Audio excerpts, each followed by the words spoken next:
I fixed it. Thank you, Hello? Akamo. Thank you for telling me. Enzo!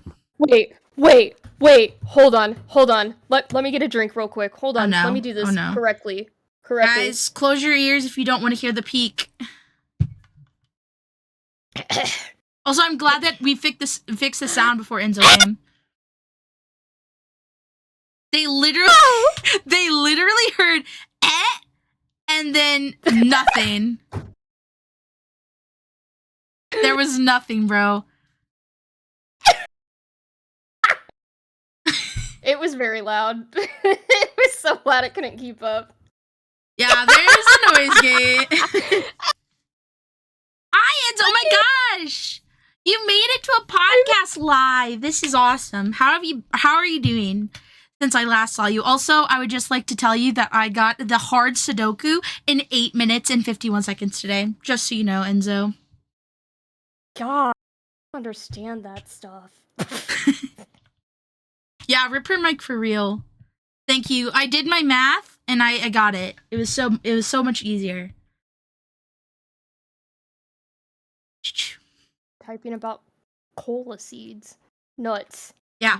We're talking about cola nuts. Not to be confused with Coca-Cola or nuts. Nuts. I'm sorry. I'm still on, like, fanfic mode from last week. Someone convinced me that I brought dishonor to Sudoku lovers everywhere by overusing the check cell option. Okay. I will say the check cell option is kind of crazy for me as a Sudoku lover of many, many years, but I don't dishonor you for that. You enjoy your Sudokus however you want to enjoy them, Enzo. Or don't enjoy them at all, like Lila would do.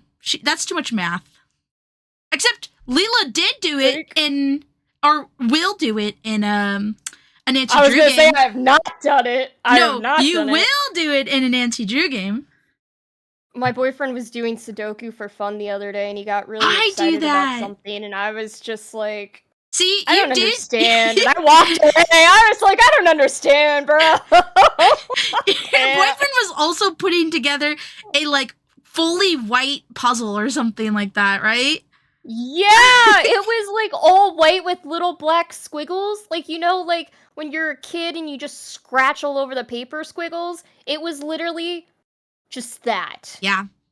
I want to do it so bad. It looks so fun. Oh my god. You know, maybe that's how we bond, like, me and Anakin. Maybe we just sit there in silence, don't talk to each other, and just do puzzles together.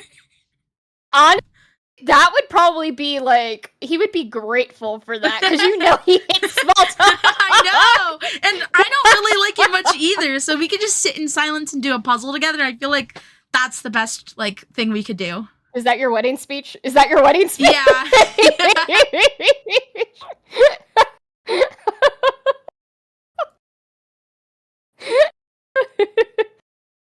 Oh god. No, I can't. I don't understand. Whenever my internet, we switch over to a different internet. Whenever that Nancy Drew game becomes a thing, I'm gonna be fucking clueless, dude. Dude, we are fully gonna need to restart the Curse of Blackmore Manor. I don't even know where we fucking are. I know. But we'll just start over. It's fine. Yeah. No, I've seriously been talking with Anakin about switching to a different internet provider. It's just, I don't fully understand, like, which one is gonna work better, or... Yeah, and he knows even less than I do, so he's, like, putting it on me to look into, and I'm like, I don't know, man. But... Okay, well, we'll get into it. Is it raining? I hope not. I don't think so. My No, dog it's just not came raining. Down. Hello, Dexter. I messaged you what we were looking into. Oh, let me see. I just know that there's a bunch of different packages, and I really don't know what. Oh, that's what we have. Is it? Yeah, that's what we have. Okay. And Okay. it's kind of shit sometimes. You can't like multi-stream or anything with it, at least in what I've tried, but you can, stream like I'm doing right now. I can't even stream anymore. Yeah. Yeah. So like the only downside is it's not good enough for you to like do a lot of stuff, and sometimes it does crap out. And that's why sometimes like my stream dies or like my model starts glitching a little bit. But it's good enough. It's good enough. It's good enough. Yeah. I just need good enough. Yeah, we just need good enough, guys. As long as we enough have to get by. good enough, that's what matters.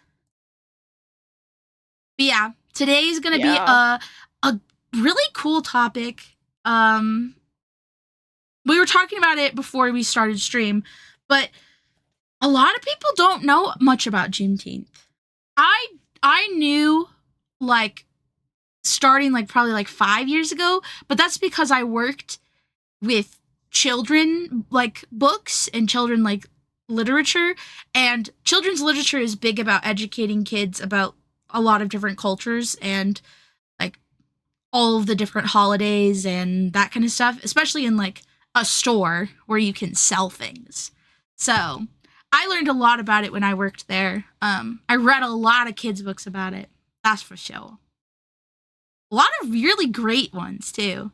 There's a lot of really great kids' books. Like, honestly, adults could learn a lot from just like taking the time to just go to a store or a library and reading some books that are like about cultures or different holidays or different historical moments for kids. Like, it would take like two minutes for them to read the book, and they'd get so much knowledge out of it. But like we said, or I guess you guys didn't hear it. Now I'm thinking about it. This is a conversation we had before we started streaming. Like Leo said, ignorance is not necessarily a bad thing. You just gotta learn and educate yourself. Or get help from others to educate yourself. So, like, which is what we're gonna be doing today. Hold on, I'm gonna talk about an experience today. Oh yeah, go for it. Go for it.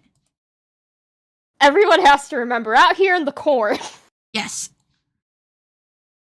In the Midwest, in the corn, in like the middle of nowhere, there's a lot of white people. Yeah. And I'm currently working for a like family-owned company that has most national holidays paid off. But I work today.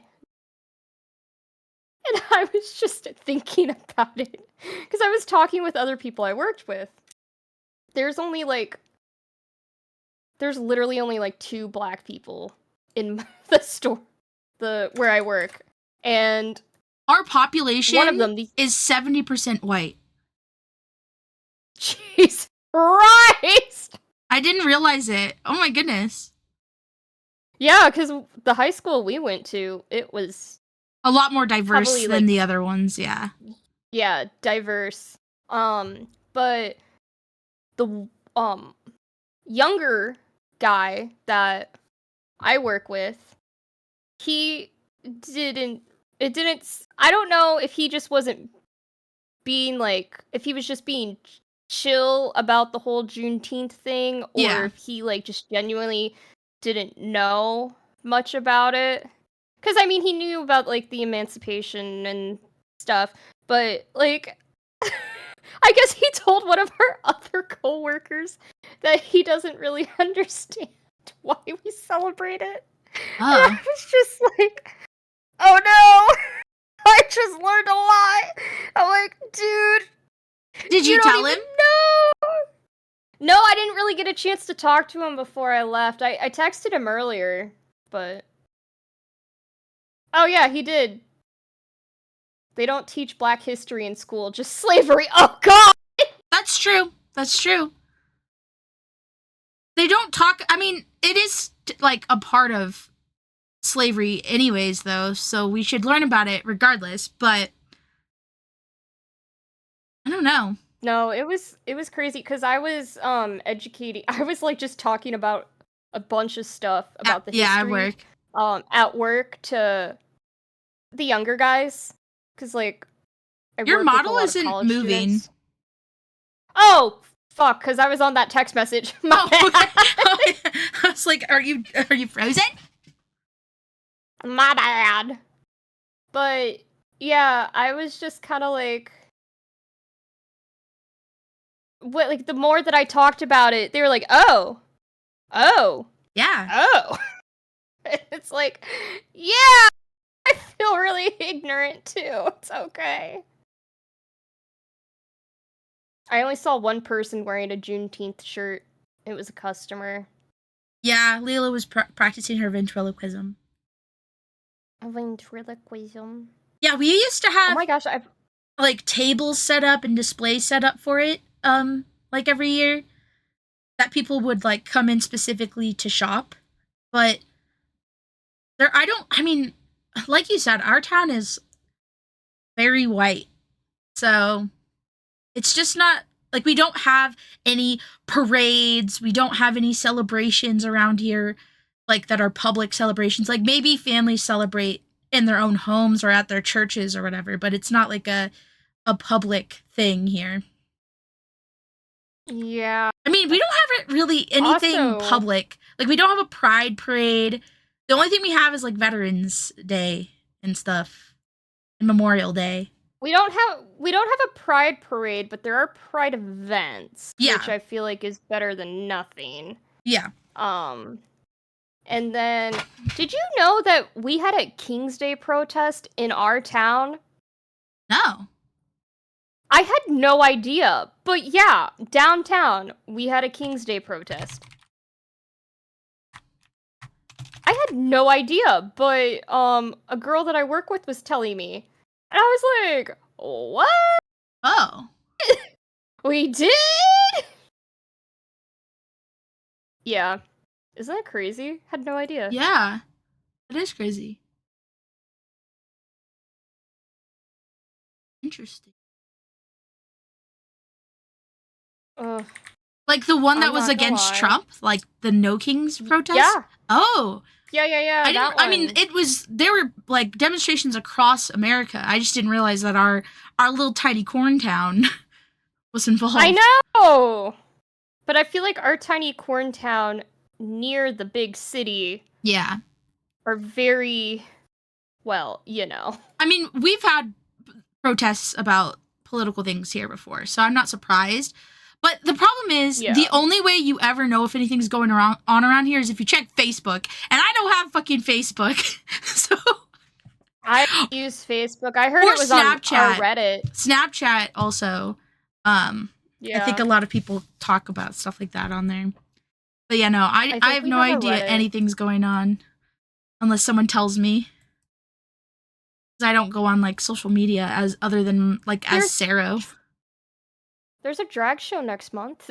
Yeah. Did you see that? Yeah, I knew that already. Sometimes my sister does the hair and makeup for them. Oh, I love that. Yeah. One of her ex-coworkers was like a baby drag queen, and she helped her get like ready for her first like drag show or whatever. So she helps her sometimes. But yeah. Interesting. But yeah, we have a lot to learn, guys. We got a lot to learn about together today. Lila's going to teach me lots of things. Yes, we do. Because I know a lot about like the historical stuff. I don't know a lot about what's done today. So Lila's going to wrap it all up for me. Wrap it up. I'm ready. I'm also ready. I'm ready. I'm ready to learn. Sorry, SpongeBob, Okay. I'm ready. Got in my head too. Oh, I'm ready. All right, guys. Lila put together a beautiful intro, and outro. I saw that and I was like, "What the heck?" I was like, "What the heck? What is all this?" Yeah, it's not as jokey, I guess, as last week's Yeah. for sure. And it does go into So- some things that I'm going to reiterate later, but I think that's okay. We can just reiterate the facts, get them all, in your heads, let you re-know it later on. But yeah, it's really... Oh, hi, Polka! It's not grim. today's It's intro just more serious. powerful. It's more serious It's than powerful. our previous ones. What's that word? It's not What's no that bread word? intro, guys, okay? That word, not powerful, but like I think it Impactful? begins with an A. Not impactful. Awakening? No. I don't know, man. I don't know. All right, Okay, Lila's gonna start us off. I'm in a very funny mood too, so I'm gonna try to be serious. I'm sorry.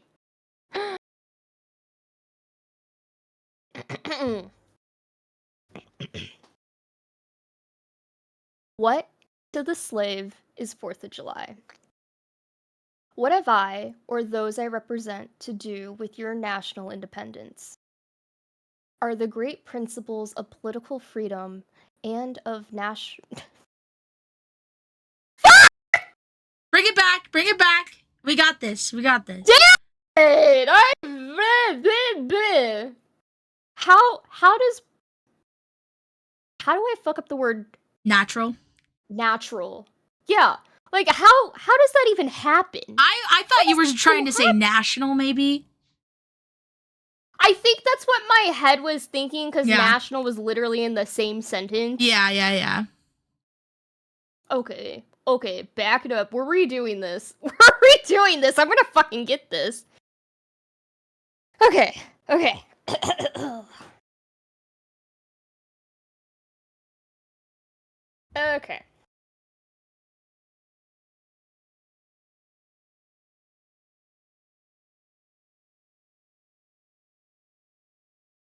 Slave is 4th of July. What have I, or those I represent, to do with your national independence? Are the great principles of political freedom and of natural justice embodied in that Declaration of Independence extended to us? Frederick Douglass, ex-slave, social reformer, abolitionist, writer, and statesman, July 5th, 1852. Welcome to Series of Geektastic Events, where we explore the stories behind the headlines and the history beneath the surface. I'm Sero. I'm Lila. Today's episode is dedicated to a pivotal moment in American history, Juneteenth. June 19th, 1865, 2.5 years after the Emancipation Proclamation was issued, Union General Gordon Granger arrived in Galveston, Texas, and announced that all enslaved people were finally free. That day became known as Juneteenth, a blend of June and 19th. The effective end of slavery in the United States, and it also revealed a hard truth. Freedom delayed is justice denied. Over 250,000 enslaved Black people in Texas had remained in bondage long after they were legally free. Today, Juneteenth is not just a celebration. It's a moment to reckon with the legacy of slavery, to honor Black resilience, and to reflect on how far we've come and how far we still have to go. In this episode, we'll trace the origins of Juneteenth, explore its evolution through Reconstruction, Jim Crow, and the Civil Rights Movement, and into the present day, when it's now recognized as a federal holiday. Stay with us. This is a story of struggle, survival, and strength. This is Juneteenth. Bum bum bum. Dang. Okay. I need to work on my serious voice. It's okay. Also, let me go back and read Polka's. It's an important lesson people should at least be taught once. Oh, of course, yes. I definitely think that makes sense, Polka. As the human spirit to fight back for freedom and the end of oppression. Yeah, for sure. I have too many hot takes on societal topics, so I'll probably shut up and just listen today. It's not necessarily a societal topic. It's more of just a historical remembrance of Juneteenth and also talking about what it is today. So I don't think we'll get Yeah. too much into, because It's more of like a it's history. obviously gonna go along with like civil rights and whatnot, but we're gonna, talk about the history in a respectful manner. Obviously, if you have anything to add, feel free, as long as it's, respectful and appropriate. That's all. Yeah. But yeah, don't feel like you have to hold yourself back. We're talking about historical things here. So if you have anything to add, Yeah. don't be afraid. And also, thank you, Dre. We will take a drink now for the hydrate. Welcome in, Dre. Yes. Yes. Welcome.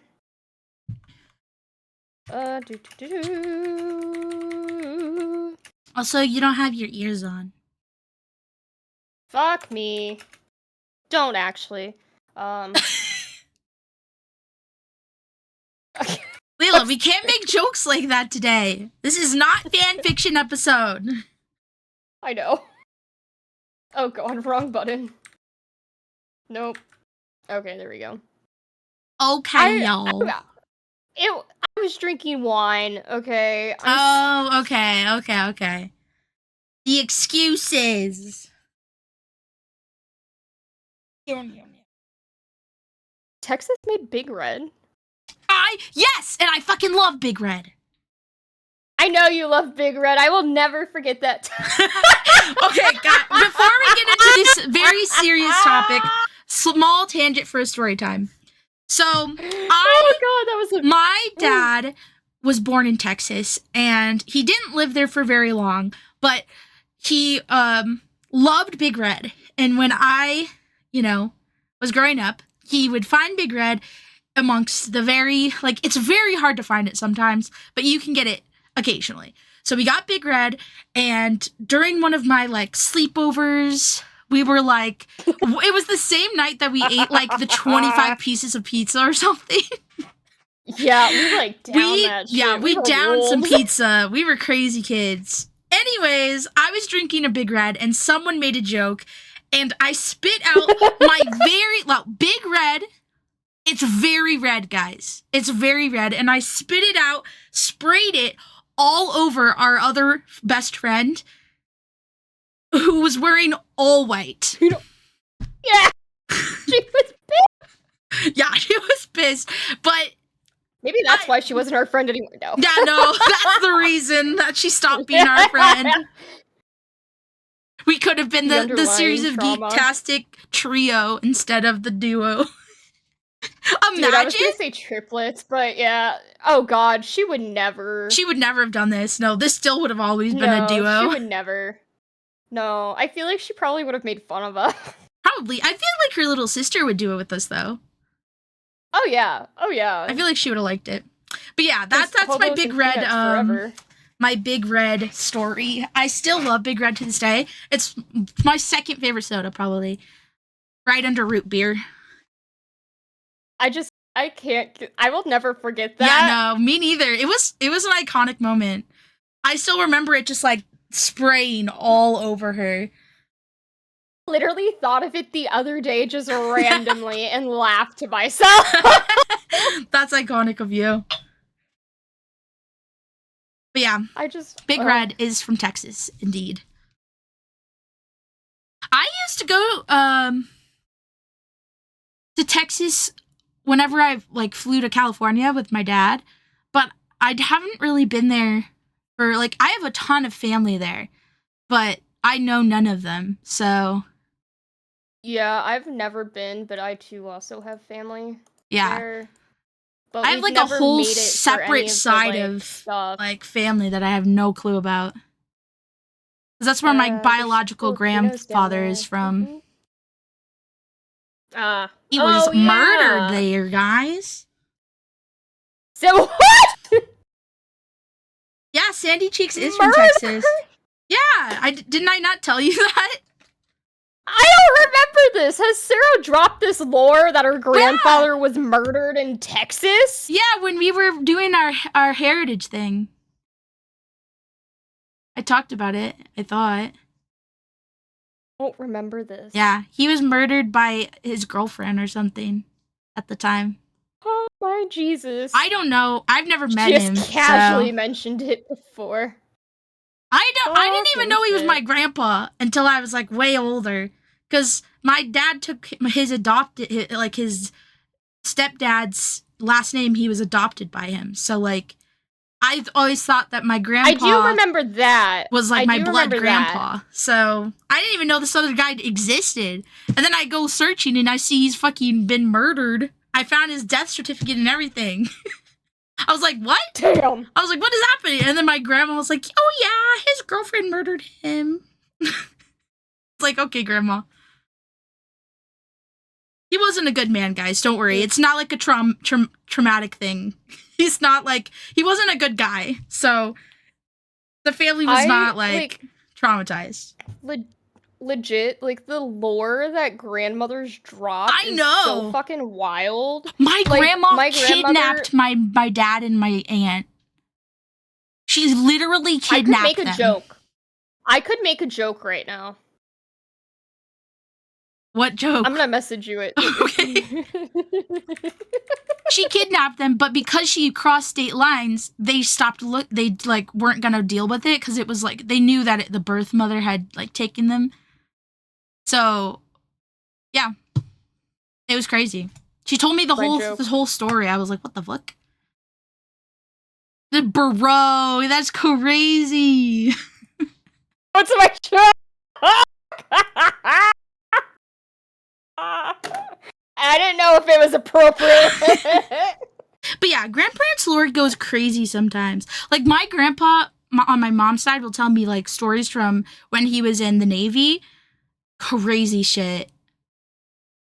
Crazy shit. Like Grandma dropped lore about her brother, and I was like, what the fuck? Yeah, no, it's always like I want to just like record all of their stories. I just want to like have them all written down. I don't know about you, but it's always, for me, it's always followed up with, oh, don't tell anyone. Oh no, mine's never been that. They've never been like, don't talk about it or don't tell anyone. They just like don't talk about it, and then like I'll ask a certain type of question and they'll reveal all this truth. And then I'll be like, what? I didn't know any of this. And she's like, yeah, we don't really talk about it, but. You're crazy, dude. It's like, I want to know this. We don't have big secrets really in my family. It's just like, it gets unraveled whenever it comes up. It's not really like they're purposely keeping it secret or anything, but your family has a lot more secrets. Yeah, which is bullshit. Yeah. Because I openly talk about it online. I know. I really want to record all of their stories. I have journals here specifically for my grandparents that I wanted them to fill out. But then I thought maybe it'd be better if I like called them and had them tell me and I would fill it out. I don't know. Well, I'm going to try. I do want to try at some point to do that, because I think that recording your family's history, even if it's not your family, just recording history of people in general is really important, like not just like archaeologically, but also like as a human being. I think learning from other people's stories is like how we grow as a society. So we just need to talk about people's stories more. Yeah, I will say like my great uncle sent me like old video footage of my Lolo in the Philippines when he was younger. And dude, I cried like a bitch. I was like not ready for that. And I lost the CD, which I know it's here somewhere. I lost it though. You'll find it. I recorded all of my stuff on OBS and I digitized it on my PC. So I have it all on here. I do have some of the files backed up, like the articles that I've told you about my like great-great-grandfather with helping with the Spanish liberation. Mm-hmm. I have like that stuff, and I have this man sent me educational videos of the Philippines. Hey, I have those. We're getting so off tangent already today, guys. Sorry. Where did we went from Big Red to murder to kidnapping to educational videos. What's going on? Education.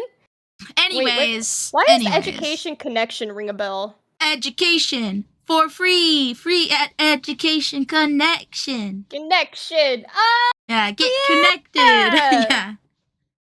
It's an ad. That's why. That. Yeah, that's why. Okay.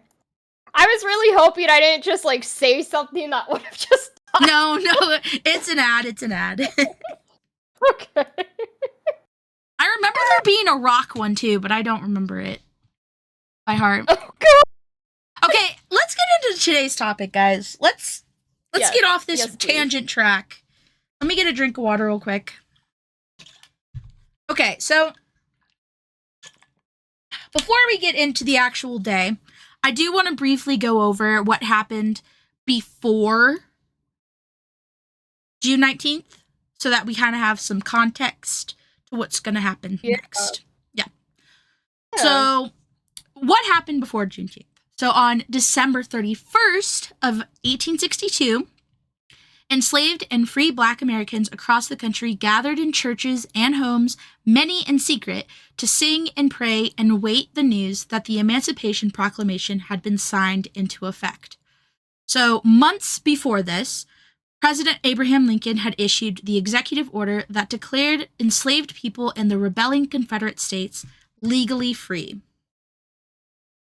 But this decree would come into effect later when the clock struck midnight at the start of the new year. So this night, now known as Freedom's Eve, was the night before that would go into effect.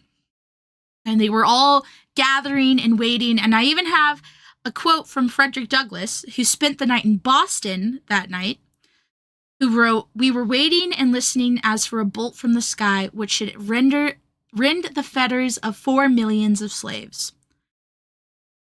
And that night, midnight of January 1st, 1863, the Emancipation Proclamation came into effect and freed, quote unquote, the slaves from the Confederate States. And this was, though not at all immediate, brought a lot of hope that slavery would come to an end across the country eventually. But as I said, it wasn't immediate. Those enslaved in the U.S. bordering Confederate states, they were able to claim their freedom more readily because they were able to escape across state lines. But those deeper into the Confederate territory and untouched by Union forces at the time, because remember, this is during Civil War, so Union versus Confederacy. The ones that were deeper into the Confederate territory didn't have a choice but to wait for the Union victory. So some went even like months or years without being freed, but also some without even knowing that they were free.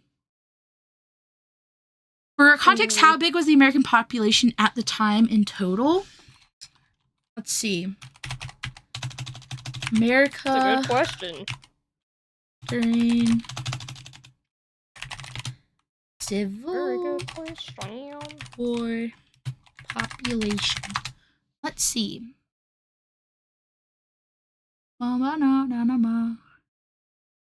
Civil War was big in the fashion industry. Yeah, it was. Okay, so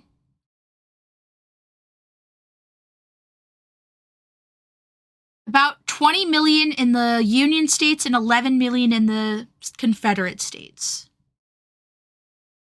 And the Black population was about 14% of that. With 227,000 approximately in the Union states and 4 million in the Confederate states, which is where that 4 million came from. Yeah. So 227,000 were either made it or were moved to the North before, the split. and 4,216,000 were left enslaved in the Confederate States. So that's where the 4 million comes from, Makamo.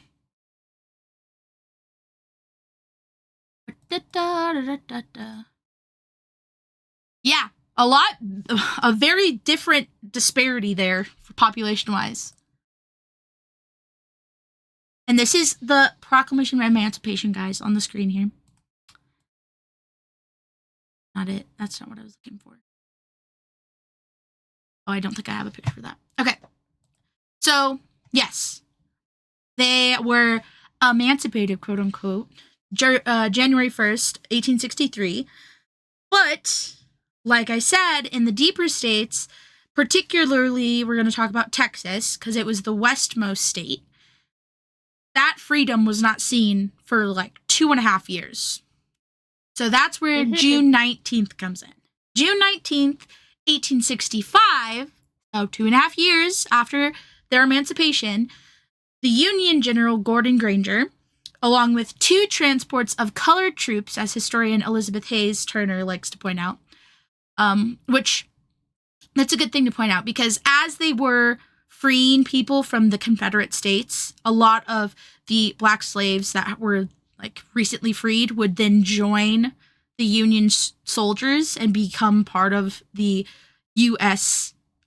military. I guess it was, I don't know if it was called the U.S. military at the time, but whatever it was called, the Union troops, they would join with them and continue on freeing people in the other Confederate states.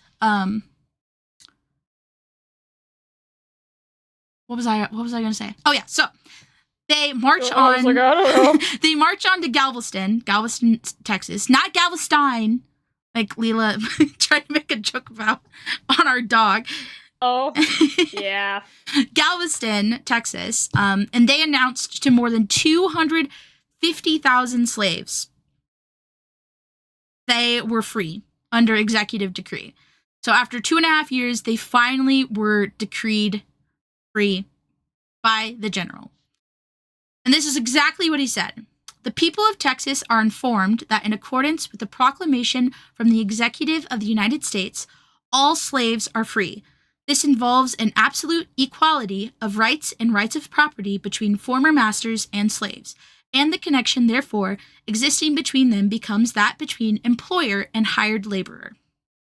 So this would mean that slave owners would now either need to pay their workers in some way, or they wouldn't be able to have them as laborers, which I will say, even after this, there was some former enslavers that kind of had their own workarounds around that, and it still wasn't perfect, obviously. It took a lot of work for it to get better after that, but it was a good starting point, and it was a huge day for enslaved people in general in the country. And this day, June 19th, a year later, would be known as Jubilee Day, which now we call it Juneteenth, but originally it was called Jubilee Day.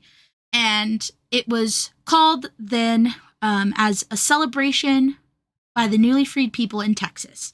So it was specifically Texas newly freed slaves that were celebrating it, but obviously it's a federal holiday now, so it's gonna spread, but we're starting in Texas, folks. It's big. It's big in Texas, just like Texas is. Let me get my picture here. Am I in the right spot? Yeah, okay. Where are they? Where is my parade picture? Hey, where's my parade picture? No. No. No. No. Guys, I can't find my parade picture. I'm out. Let me pull it up. Let me pull it up. Okay, here it is. Okay. Must have missed it. Alrighty. So, just gonna put that down here for now.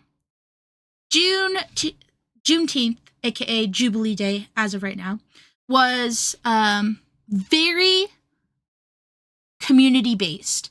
It included communal barbecues, prayer meetings, parades, like this picture here. This is one of the floats, you could say, for the parade. It was a carriage wrapped in different flowers.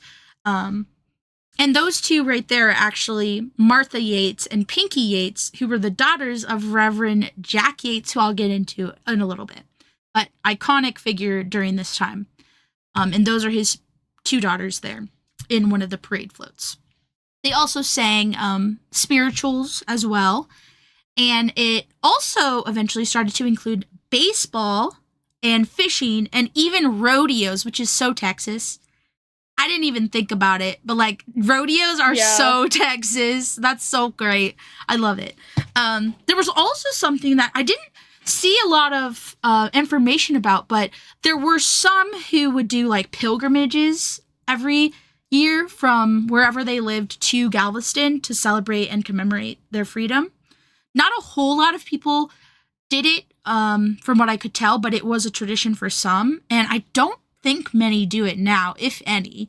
I haven't heard about it, at least, but they might like visit Galveston, maybe. I don't know, but yeah.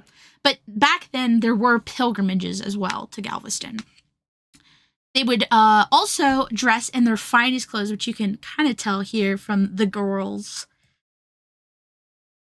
I'll zoom in a little bit if yeah. Here, sorry, horse, you're very cute, but we're gonna take you off of here real quick. Oh my god, I saw a horsey today. Oh my gosh, I love horses. There we go. We'll zoom in. We'll zoom in a little bit. Okay, so yeah, they would dress in their finest clothing. This was done partly in response to a Texas statewide law that prevented enslaved people from dressing in any clothing not given to them by those who held them in slavery. So it was kind of like a rebuke to that law. But it also was just a representation of their new lives and their new opportunities that they had as freed people. So they got in their best clothes. Like, some of them look so good. Did I save that other picture? Let me see if I did. Yeah, I did. Okay. What is it? Yeah, this one is from 1900, exactly 1900. And this is one of the Juneteenth celebrations from then. And they all look so fucking fly. Like, look at their outfits, girl. Like, I love the hats and the suits. And they just look so classy. I don't know. Their fashion is iconic. You know, I also really like their parade fashion. Very cute. They did talk about fashion in one of the documentaries that I listened to, but honestly, I don't really remember much about what was said because it wasn't really right. It was just like in passing. Yeah. I mean, it was just a part of especially like the earlier days, that celebration, because of just the dichotomy of having to wear like their slavers' clothes that they were given versus being able to wear finer clothing and suits and fine dresses and hats and all of the things that they saw everyone else getting to wear, but they weren't allowed to have themselves because they were enslaved. So, yeah, they do be very fashionable, I will say. So that's a really cool aspect of Juneteenth that I actually I mean, there's not a lot of Juneteenth children's books that talked about fashion, but it was interesting to see how fashion like played a part in the celebration part of Juneteenth. So that's just something that I wanted to add in there because I didn't have any clue about it beforehand. What else do I have here? Oh yeah. So obviously, as I said, it spread out of Texas, particularly during the first and second wave of Great Migration, which I'll talk about a little bit later when it gets to the second wave. But it's basically just Black Americans moving outside of Texas, spreading across the country. And that obviously spread Juneteenth with them and the celebrations and traditions and whatnot. But just because they were freed and just because they were, starting to get their own lives and communities together doesn't mean that it was easy. Violence towards Black Americans didn't just magically disappear with the end of the war. Many places forbid celebrating the day in public or on public land. This led to a lot of Juneteenth gatherings being held in remote, rural locations, which comes into play with the fishing. A lot of stuff was like out in the rural, nowhere near water, where they would be able to fish and, have big areas of land to play sports or have their barbecues or whatnot. Also, a big part of Juneteenth was churches.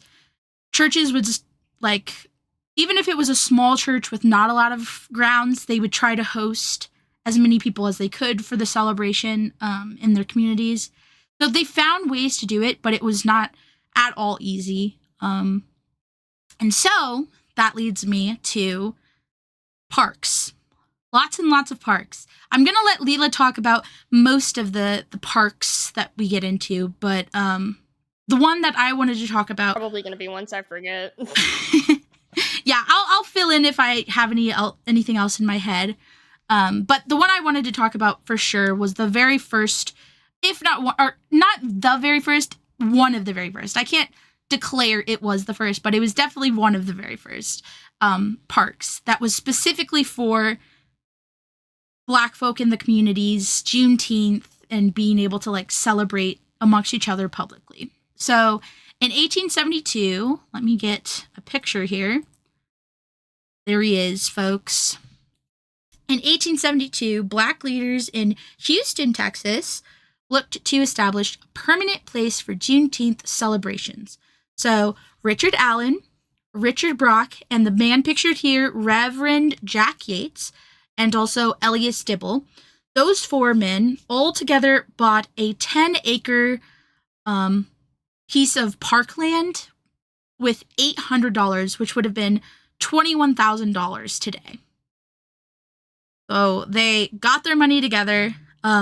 Reverend Jack Yates got a down payment going, and they were able to fund the park, and they established Emancipation Park, which is a very important park in the history of Juneteenth. It was where a lot of Juneteenth celebrations were held over the years. And before I get into the park, I want to give just a little section for me to rant about Reverend Jack Yates, because his story is iconic. It's so cool. Inspiring. We're going to talk more about him in season 4, but I wanted to just give a little rundown. Also, have a great night, Akamo. We will see you next week. See ya. So, Bye-bye. Reverend Jack Yates, this fine man right here, he was born enslaved to 2 slaves on a plantation, and he married Harriet Willis, who was a slave from a neighboring plantation. And by the time it had gotten to, Civil War, emancipation, all of that, he was a free man.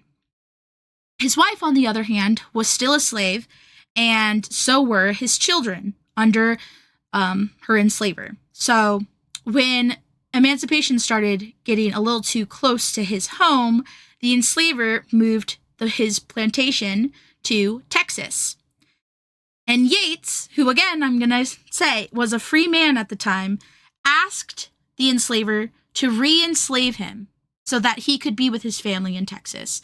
And he agreed. So Yates became a slave once more, moved to Texas with his family and the plantation, and was there for years as a slave until General Granger finally came that day, June 19th, to let Texans know that slaves were free. So he goes on to do a whole bunch, not just establish this park. He establishes his own ministry. He has so much determination to create a community here. He's one of the greatest community leaders in Houston of this time. And there's so much more to talk about with him. We'll talk about him next season, but I wanted to just give a rundown of this man because I think he's awesome. Yeah, he's awesome. And I just can't, the love he had for his family. I don't know. Times were different, he put so much on the line for his family. And I get it. You would think anyone would do that for his family, but it's still so brave and I don't know. It really hit me in the heart reading about his life. So we'll definitely talk about him later, but he's very important to Juneteenth and the Black community in Houston, especially. So, yes, okay. Park. Back to the park. I do want to briefly go over how the park's doing today because when I looked into it, it's actually crazy. So it started out, it had like a community center, it had a bathhouse, it had a few things for like the youth as well, but in 2017 it got completely renovated. And now it has a cultural center, a stage, a recreation center, a picnic area, a pool, a basketball and tennis court, a youth baseball field, playground, and a really large lawn area used for events like Juneteenth, but also other events like concerts and whatnot. And I did have a video here that I wanted to show just to show you how big this park came to this community. Are you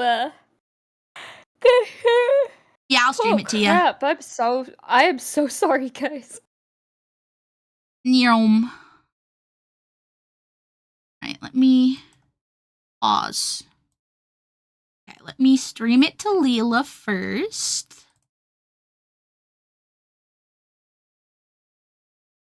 Okay. Me. Oh, it's let me reset the transformation. It's all kinds of. There we go. Oh my gosh, why is it so big?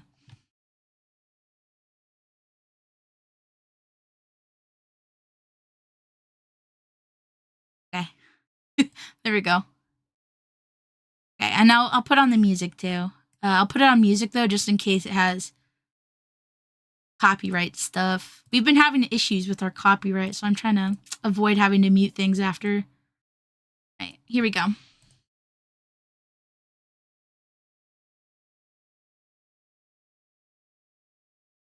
Look how beautiful it is. That is so nice.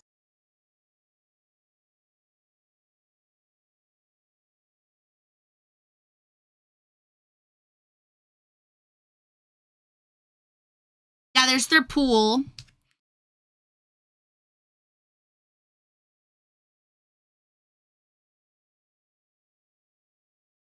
Yeah, no, the park is there. It's huge now, and it's crazy to think of like just how much it's grown since it was purchased back then by just four formerly enslaved men who worked their asses off to get enough money to even afford it. Like, it's really cool to see something like that transform into something that's so a part of the community. As you can tell, like they put like millions of dollars into this renovation. And it's beautiful. It's beautifully done. It reminded me of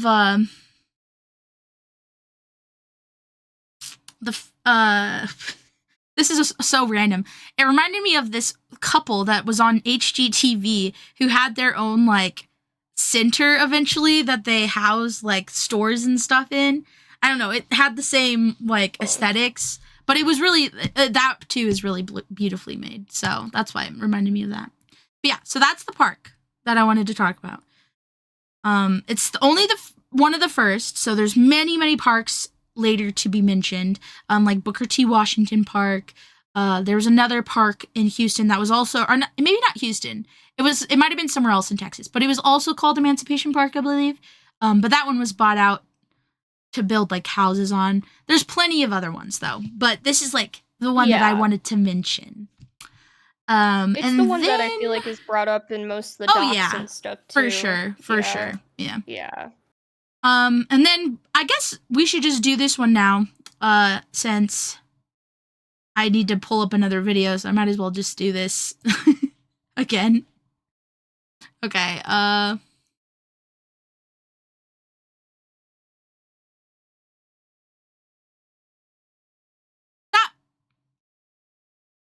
It's starting without me. Okay, so before we get into this, let me just do a little description. I'll get into the history of it first, but what we're going to watch now is also a big part of Juneteenth celebrations, even till this day.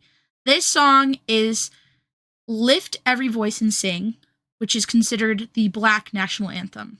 It's been sung by lots and lots of people, celebrities, non-celebrities. This particular rendition is by, Beyonce sang it.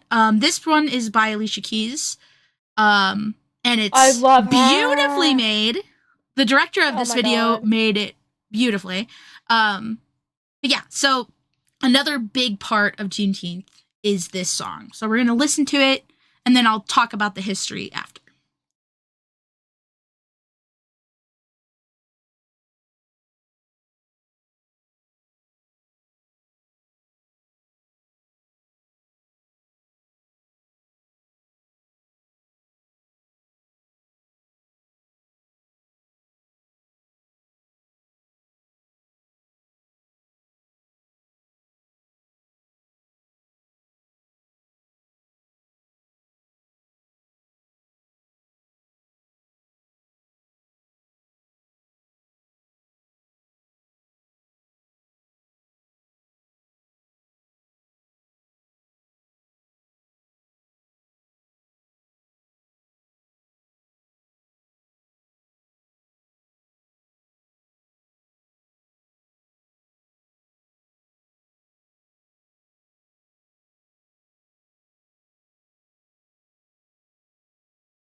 Love Alicia. So I love Alicia Keys. I love her one of my favorite my singers God. ever. Yes. She did so good. But yeah, a lot of people have done this a cover of this song. It's a very important song in not just like Juneteenth history, but also just like Black culture. So it's been around a long time. Let me stop streaming to Lila real quick. So I can get back over to my document. All right. So, as I said, it's a common activity during Juneteenth celebrations, and it's known as the Black National Anthem. Let's talk about it. James Weldon Johnson and his younger brother, don't want to call him little brother, they're both adults at this point, John Rosamond Johnson, they were a duo, song composer for a bunch of different things. They made an opera together. They're super talented men in the music world, and they were supposed to make a song for a celebration of Abraham Lincoln's birthday in early 1900. So when his birthday came around, this is the song that they had created together. So he wrote the lyrics, the older brother James, and then his younger brother John was the one that put song to the lyrics. And it was very reminiscent of spirituals, and it had a lot of empowering words for the not so newly, but within a a few decades, newly freed people, and they wanted a lot of it to be uplifting and representative of what, Abraham Lincoln helped them achieve. So you can kind of hear it in all the lyrics. It's very uplifting. I'm trying to think of invigorating. Maybe I can't think of the right word, but it's a very powerful song. And there's so many different renditions to it as well. So like there's different interpretations each person does, but overall that's what James said in his biography is what he wanted it to embrace. And the song was like made and they just kind of left it. They didn't really think much of it, but everybody else thought a lot of it. So within like the first year or two of it being performed at that celebration, people were using it for like graduation parties, and they were using it for like Juneteenth celebrations, and it just got more popular and more popular amongst different communities that it eventually became the Black National Anthem. That's not what they set out for it to be. So it's really interesting how their words and this song like touch so many people in different ways. And of course, if you were at all on the internet or in the community when George Floyd's murder happened in 2020, the song saw a huge resurgence in popularity during that time as well. So it's very much brought more into the mainstream nowadays because of that. But it was super popular earlier in the 1900s as well because of Juneteenth. So it's a big part of just like Black culture, but specifically talking about Juneteenth, it's pretty important in that celebration as well. So that happened early 1900s, but another thing that happened late 1800s, early 1900s was Jim Crow. Now, for y'all that don't know what Jim Crow was, former Confederate states passed new constitutions or amendments to their constitutions that basically kicked Black people out of any political process, and because of that, the white-dominated state legislators passed Jim Crow laws, which made Black Americans basically have like a second-class status. And that's also, when segregation was brought in, where everything was separate waiting rooms, separate water fountains, separate restaurants, separate everything, right? And it was also, in result, the rise of the Ku Klux Klan. So a lot of bad stuff going on in the years after this song was made. And because of all this, there was a needed decline in Juneteenth celebration. With all this violence, publicly celebrating this holiday was sometimes dangerous. So there was a lot of hidden celebration amongst their small communities, but it definitely started dying out as a publicly celebrated holiday. And it had some other factors. So Black people that were still being able to move up the social ladder, even with these, statutes and whatnot, they were more focused on assimilating to the mainstream to be able to fit in better, to not, invoke any more discrimination or violence against them, that they didn't want to, jeopardize that by publicly celebrating. So they did maybe celebrate in private. That's not really documented, but they definitely weren't celebrating publicly anymore at that point. And then we had the young Black people who were super focused on school at this point. And they were also farther removed from slavery because it was more their parents and grandparents that would have had experiences with that. And then we also have those who decided to, with the Great Migration, migrate north. Because of the North Migration, and the Northerners that didn't really know what Juneteenth was or really get it, they didn't get any time off to celebrate that day of freedom. So it kind of just had to fall to the wayside because they needed to work and, support their families. And the North didn't get it yet. So at that time, a lot of the Juneteenth celebrations kind of just fizzled out. And it was like that for quite a while, I would say. Because, that plus then, World War II and the Great Depression, all of those factors, made it a lot harder for them to publicly celebrate. One, because they had to work so much to provide, and they couldn't just, take the day off and not have any consequences. And also to assimilate and not bring more violence to them and their families. So for a while, we didn't have much Juneteenth celebration. Though, I will say, Texas was still holding stronger than most, as I would assume, because that's where it, originated from. This whole section is going to be, this is going to be interesting. So, Texas State Fair. Surprisingly, the Texas State Fair was a big destination for celebrating Juneteenth, though not necessarily on the day. So the Texas State Fair was, like most things, segregated.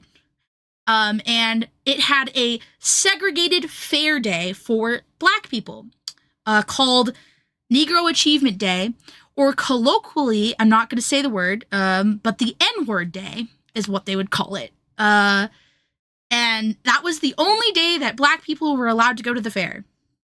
They weren't actually allowed to do a lot of things, like certain rides where they were called touch-based rides, like the horror house where you'd get scared by someone touching you and stuff. They weren't allowed to do any of those rides. Or there was, I think, a bumper car one too that you weren't allowed to do. Something like that. But they were allowed to do most things in the fair. And that was their day to come together and celebrate Juneteenth. In 1936, 150,000 to 200,000 people joined the celebration at the State Fair. That's a lot of people, guys. So, it's one of the only public places they were, especially allowed to all gather in. So it makes sense that all of them would do so for that celebration. But, yeah. So eventually, I think it was 1952, they were forced to start desegregating things. And they, quote-unquote, did it, but they weren't actually doing it because the Black folk were still not allowed to eat at the restaurants there or, walk on a certain, I think it was called, what was it called? It was called, frick, I don't remember. Let me look it up real quick. Oh my God. They weren't allowed to walk on a certain, path. It was I'm not really sure what the path was, but segregated fair, okay. Yeah, I didn't know anything about the State Fair. Yeah, I learned a lot about it, yeah. So, yeah, some of the restaurants and attractions were segregated along with the Midway. That's what it was called, the Midway. So, those all remained segregated, and they fought for a long, long time for it to be, fully desegregated. Also, another not-so-fun fact is they also had a Ku Klux Klan Day at the fair. Oh! Yeah. Why? So not only did they have the Negro Achievement Day, but they also had the Ku Klux Klan Day, which, why have those both as days? I'll never understand. I'll never understand. No. Also, as recently as the 1980s, they've had a day dedicated to the Confederacy. So, Texas for you. Also, something big with the State Fair. There's a lot of stuff going on with the State Fair. This part is not necessarily about Juneteenth, but I still want to go into it because I do think it's important in general. about Texas and its connection to Juneteenth. They started doing like market research on like the area around the fairs, and they did so that they could do like they could commission for a redevelopment of the fair. So it would take the homes around the fair that were mostly populated by Black people that quote unquote frightened by seeing Black people on their way into the fair, leading to an aggressive eminent domain campaign to buy nearby homes. So people were afraid of the Black people that lived near the fairgrounds, according to this research they did.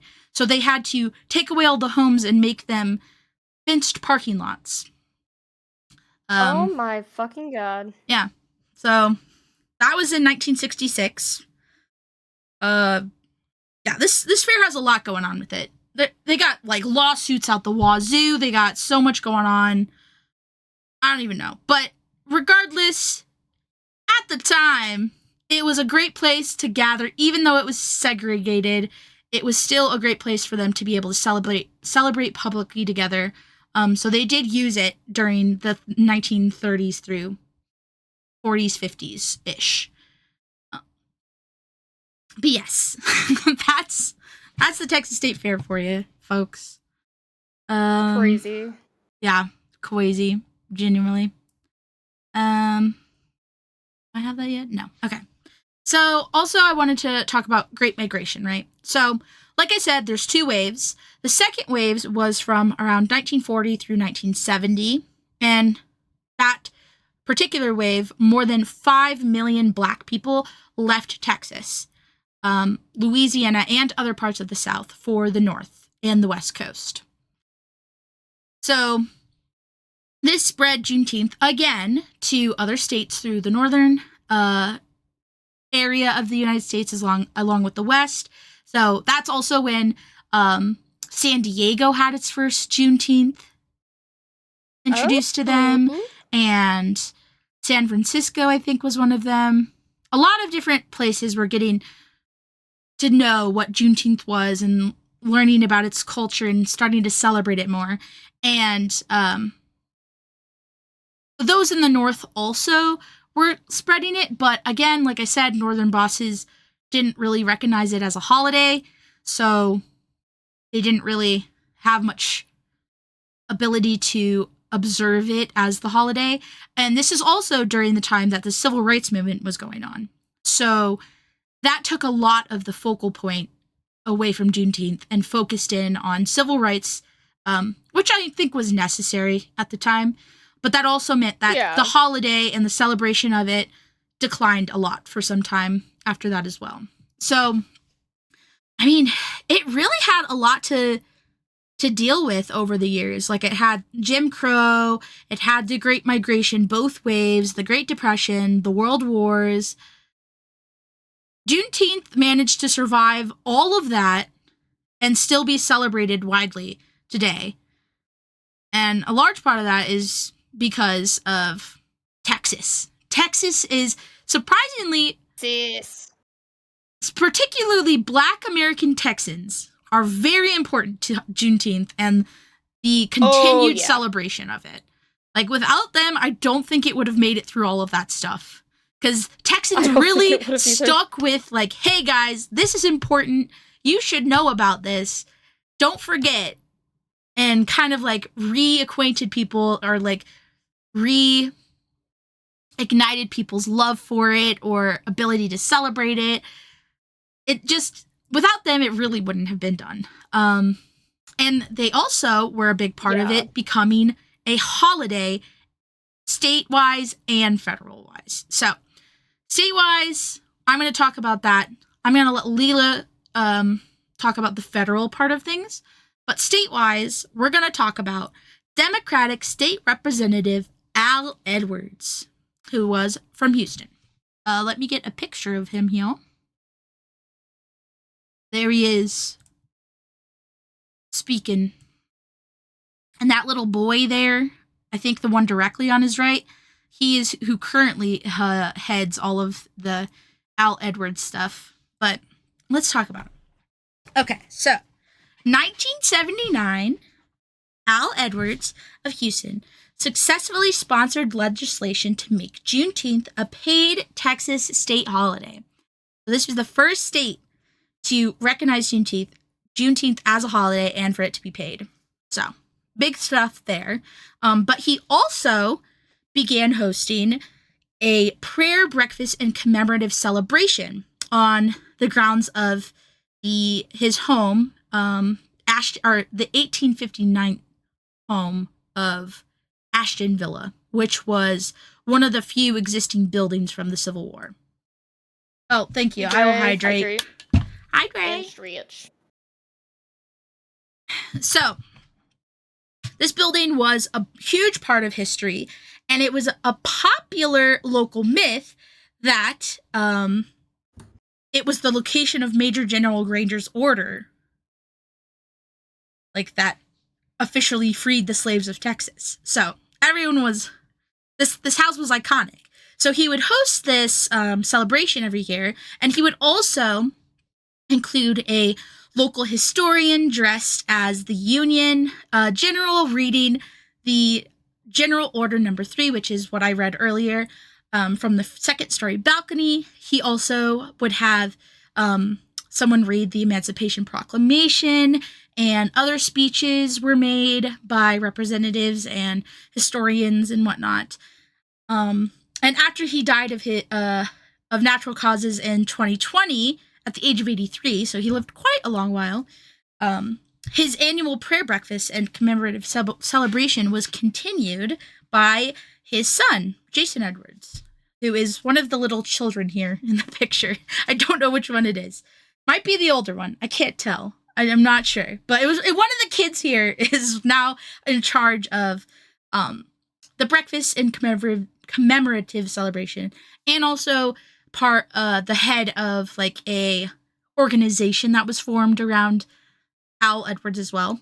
So yes, so he was a big part of making it actually official in Texas as a holiday, and that led to 3 more U.S. states officially observing the day by 2000. And then over the next 2 decades, it was recognized as an official observance in all the states except South Dakota, until becoming a federal holiday, which, again, Lila will explain the whole thing for that. But yes, this man was also a very big part of making Juneteenth what it is today. Because like I said, without Texas, guys, I never thought I'd say it, but without Texas, the people of Texas, I should specifically say without Black American Texans, because you go. It's not really Texas as a whole. Let's not give them the credit. But yeah, no, Texas is huge. Texas is such a big part of Juneteenth, which I think is, like, a lot of southern states know and learn about Juneteenth, but we're, from a northern region, Midwest, but northern part of Midwest, and I think that's probably why we never learned about it. But it's so interesting because I've seen a lot of people from the South like know about it from like a young age. Just gonna ask if do you think this is taught in like southern schools? I don't think it's taught in Texas specifically.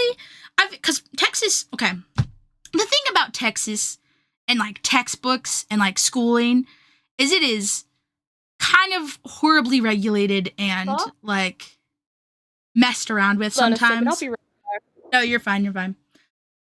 So I'm not too sure about it being taught in Texas, but I'm sure it's taught in other southern states. Maybe not Florida either, but let me see. Is Juneteenth taught in schools?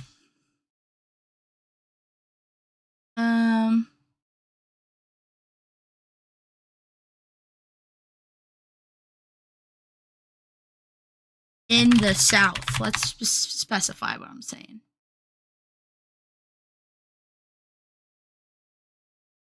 Yeah. Mississippi, Alabama, Arkansas. There's a lot more of it taught in southern states, it looks like. I will say it gives you a better understanding of like slavery, because I feel like when we learned about it in school, at least, it was like, and then Abraham Lincoln freed all the slaves with the Emancipation Proclamation, and it's like, yay, magic, everyone's freed, like nothing else happens. Like that's how it kind of felt in history. And then you learn about this and you realize that like there were years where people didn't even know that they were even free until 2 years later when a Union soldier came up and was like, hey, you guys are free. Have been for 2 years, but no one told you, I guess. Like, that's crazy. I don't know why we weren't taught about it. Maybe they just didn't think it was important to specify how long it took. I don't know. But I think it's important to realize that, like, legislation doesn't just magically change things overnight. I think that's an important thing to just realize in general about, like, politics and, like, legislation as a whole. But I don't know. I feel like it would have been a good addition to, like, explain that until officially June 19th, not everyone even knew they were free. I don't know. I feel like it could be added. It's not like, and I don't understand the argument that it shouldn't be added, because it's not a political thing. It's literally just history. It's like teaching children about history. History is important. History like teaches you how to do things better in the future, or how to continue doing things that are working, or it just helps you learn from your past. So, I don't know. I don't think it should be a big issue to learn it. I feel like everyone should be able to learn it. But I don't know. Maybe I'm missing some extra nuanced argument there. I do think it's important, though, to, like, recognize that it took years for slavery to actually, like, be taken out.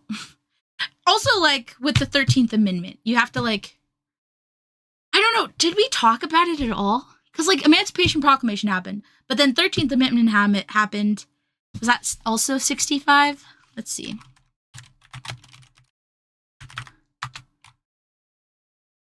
Yeah, that was 65. That was when it was officially abolished throughout the United States. Yeah. So, I feel like it could have been, like, wedged in there. It's pretty important. An important aspect of, like, the history of slavery.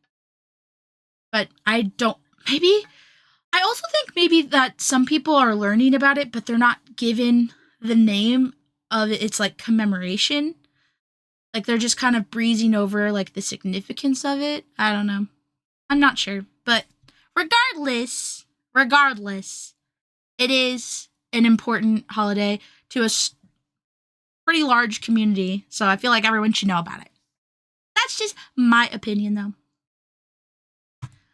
I feel like I missed a picture here. Oh, yeah, this one. Oh, this is the Emancipation Park. Yeah, this is, Reverend Yates is over here on the left, the far left. And this is them gathered in the park during, I don't remember which year this was. I didn't write it down. No, I didn't. But the park is beautiful. I wish there was, obviously it's the 1800s, so it's not going to give me, like, crystal clear pictures of things. But let me see if I have my other pictures here.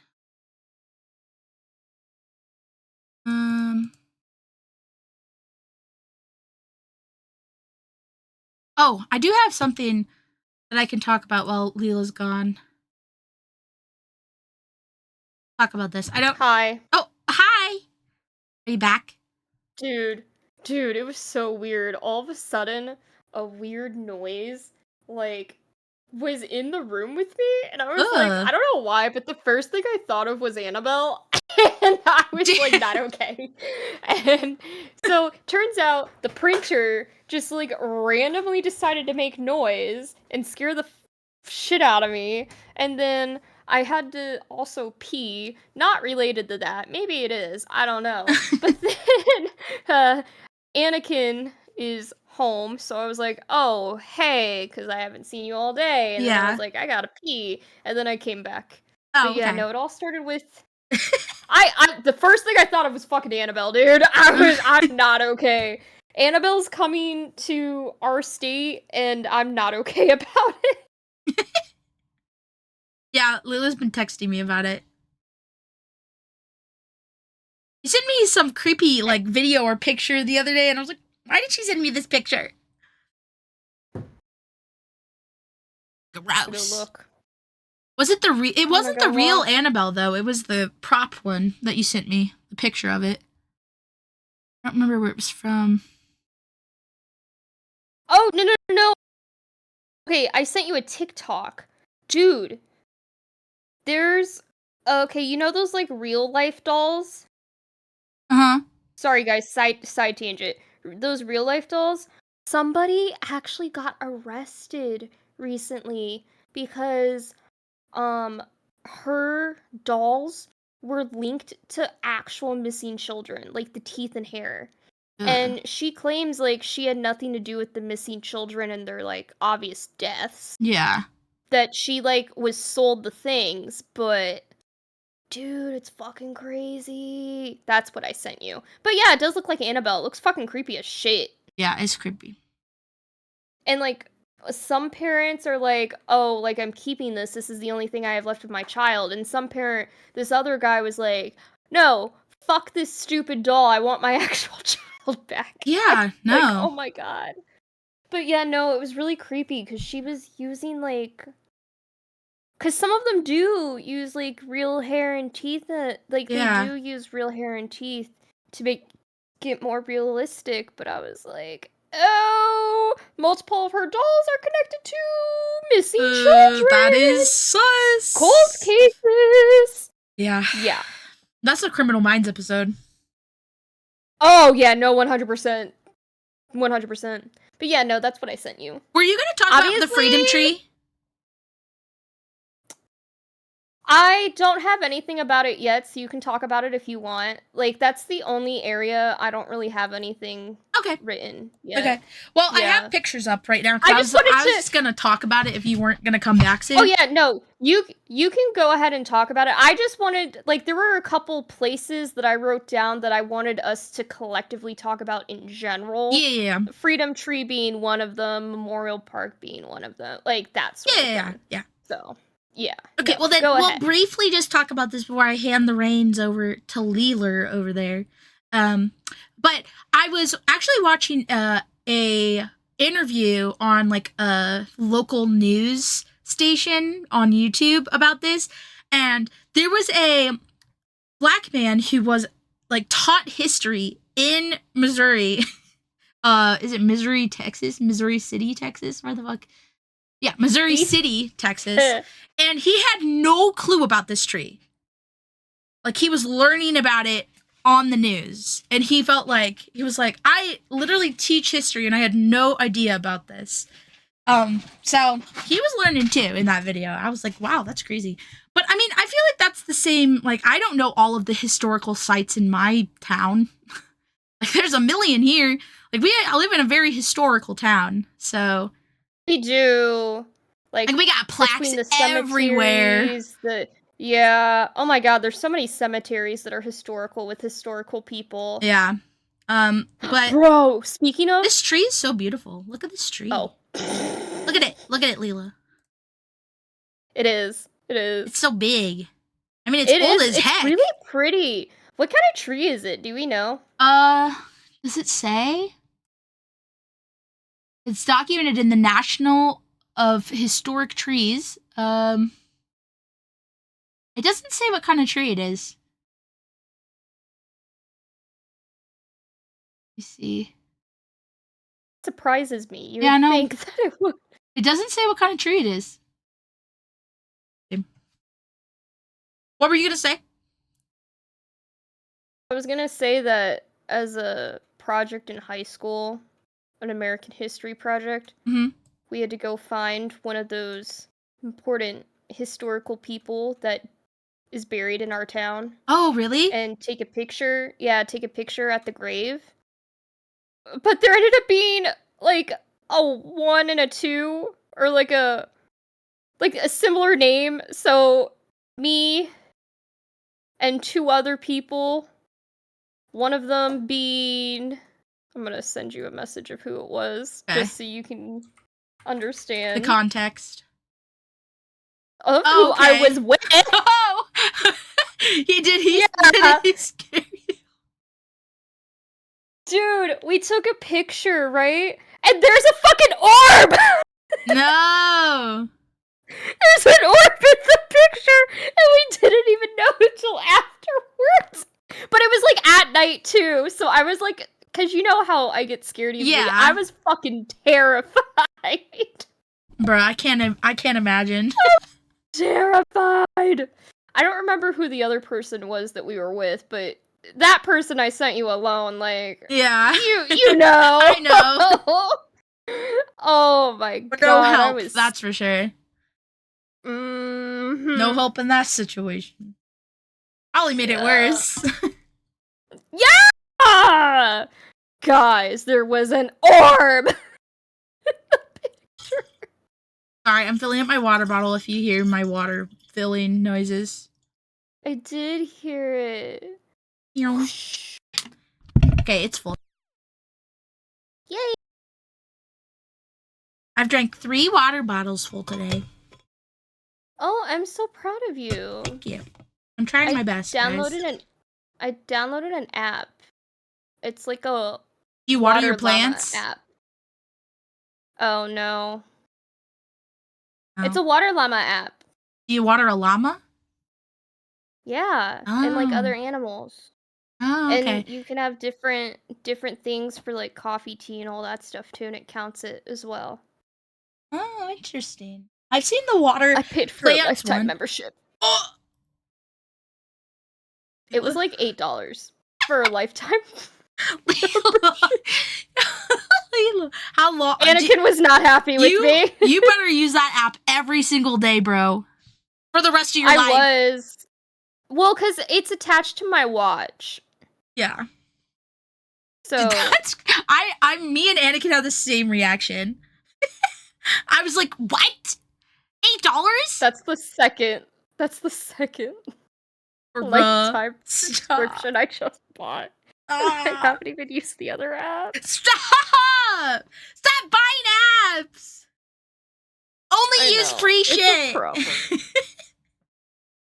Guys, I have a problem. Yeah, I don't know what to say.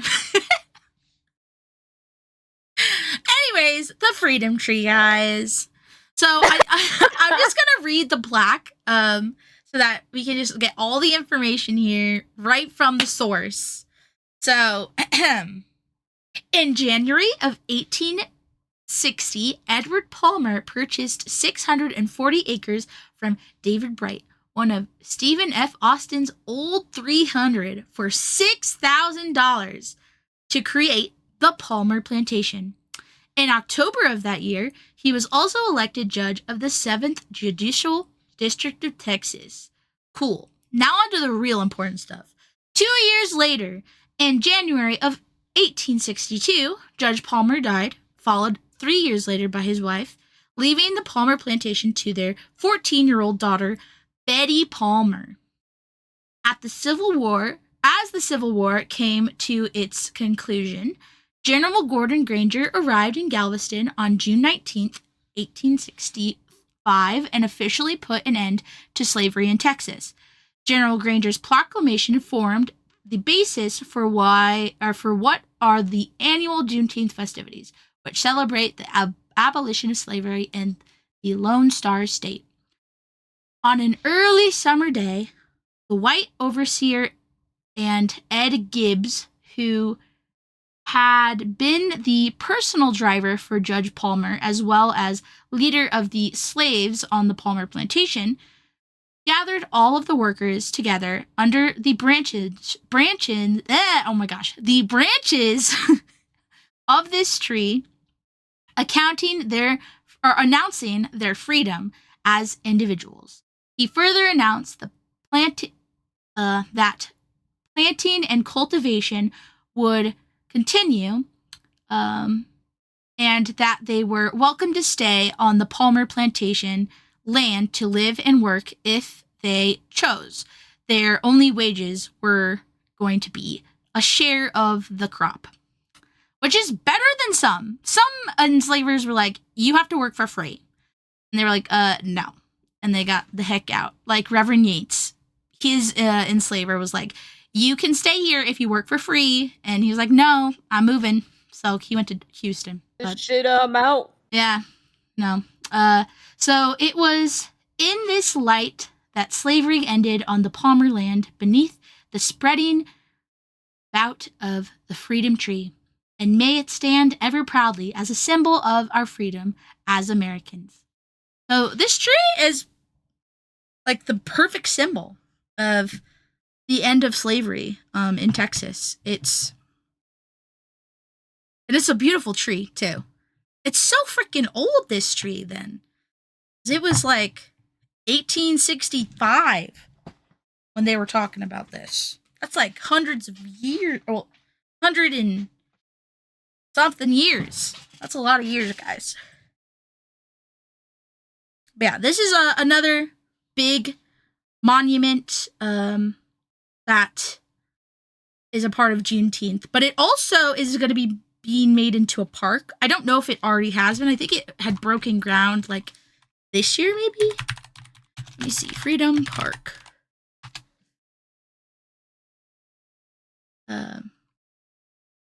Missouri City, Texas. Freedom Tree Park. Hello.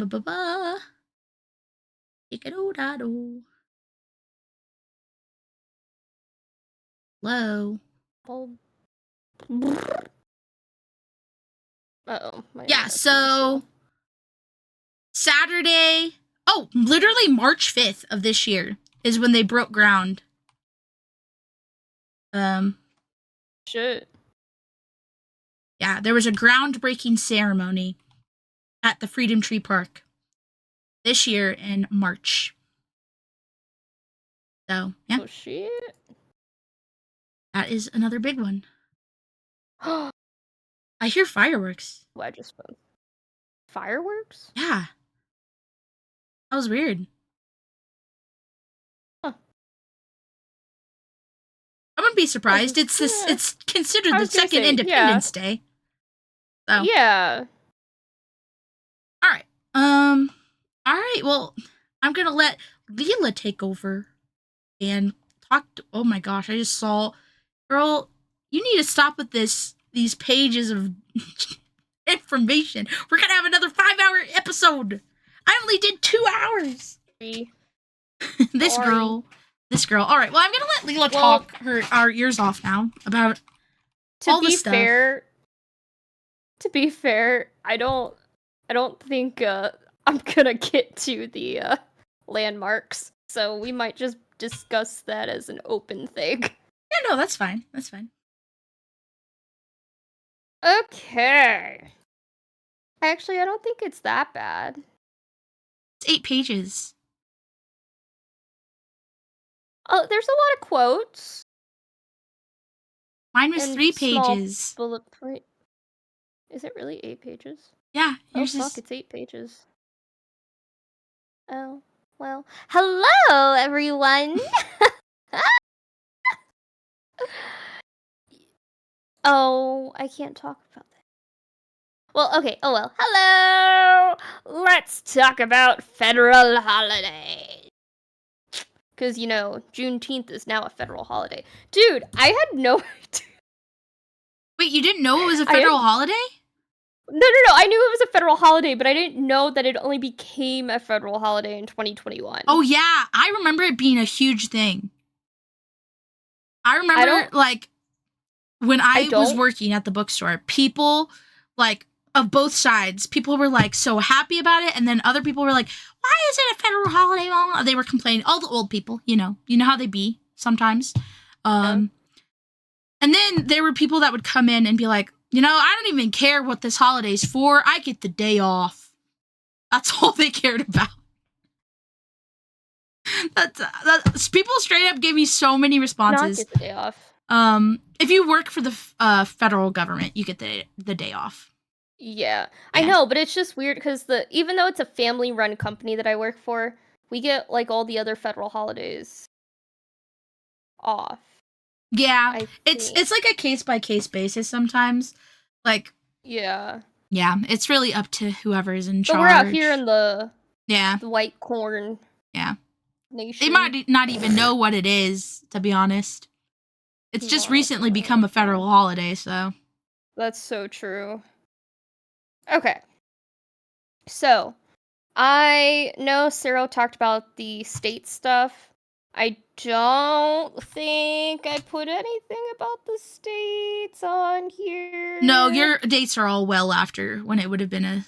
Okay, cool. So, starting in 1966, the first federal legislation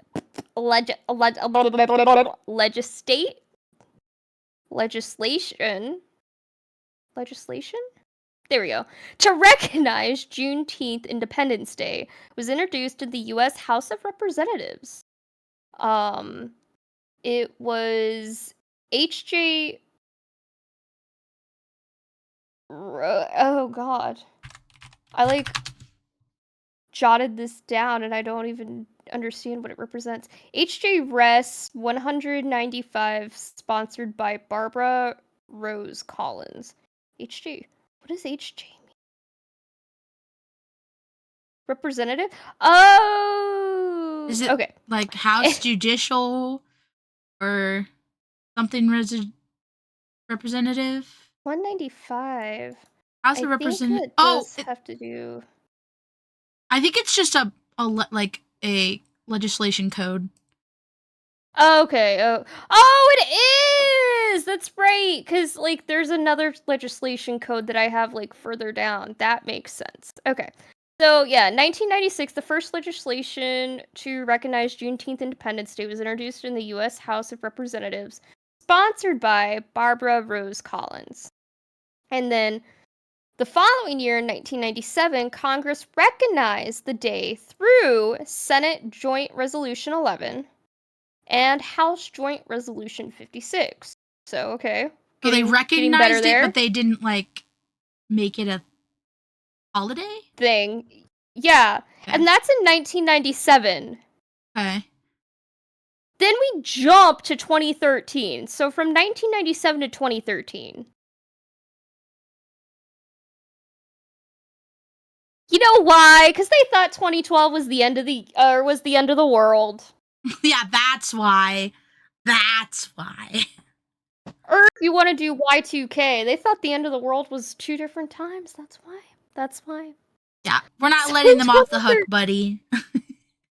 No. In 2013, the U.S. Senate passed Senate Resolution 175, okay, acknowledging Lila Briggs Galloway, who was the late president of the National Association of Juneteenth Lineage, who, quote, successfully worked to bring national recognition to Juneteenth Independence Day, quote, well, unquote, and the continued leadership of the National Juneteenth Observation Foundation. So, okay, in 2013, the U.S. Senate passed this resolution acknowledging the late president of the National Association of Juneteenth Lineage. Okay.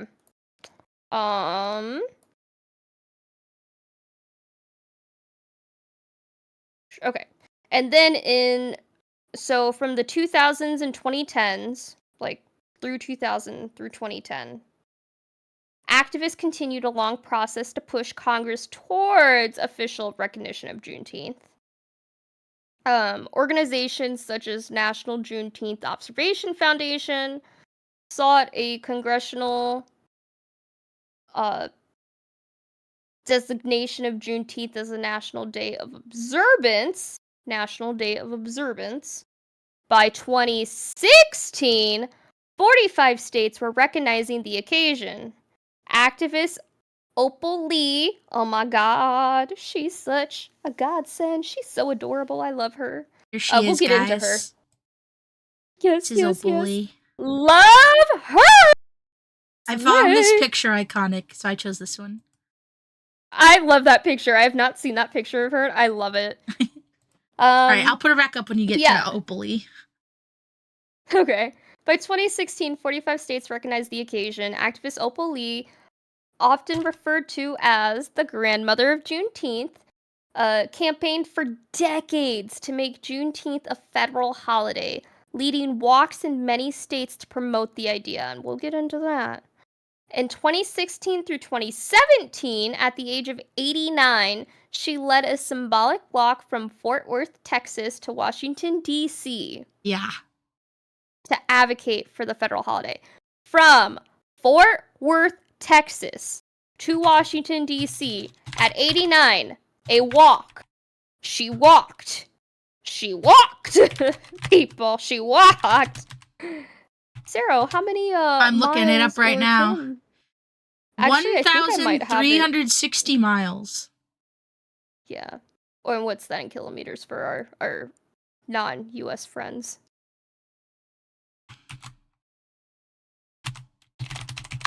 Dun dun dun. 2,188 kilometers.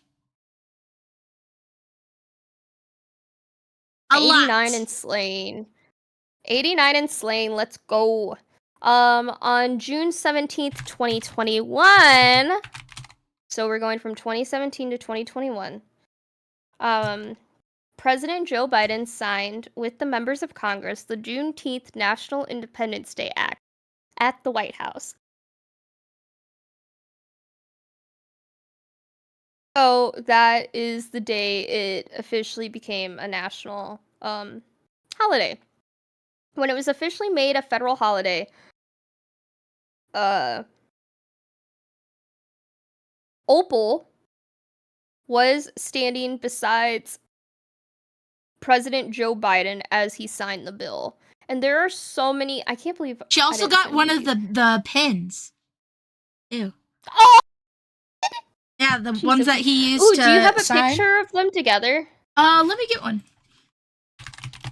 I'll continue because I talk about it a little more. But yeah, she's so cute.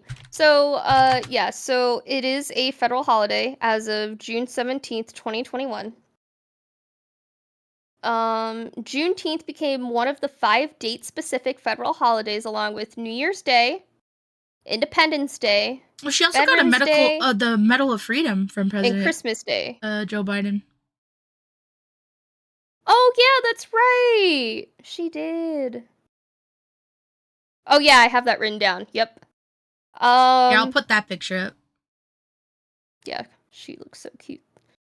So, Juneteenth is the first new federal holiday since Martin Luther King Jr. Day, which was declared a holiday in 1986. There she is, folks. So outside of Juneteenth becoming a federal holiday in 2021, there was not a federal holiday since 1986. She's so cute, oh my god. I know. Love to see it. And Juneteenth also falls within the statutory. Is that how you say it? The Let me look at your doc. Statutory. Statutory. There you go. Juneteenth falls within the statutory Honor American Days period, which lasts for 21 days from Flag Day, which is June 14th, to Independence Day, which is July 4th.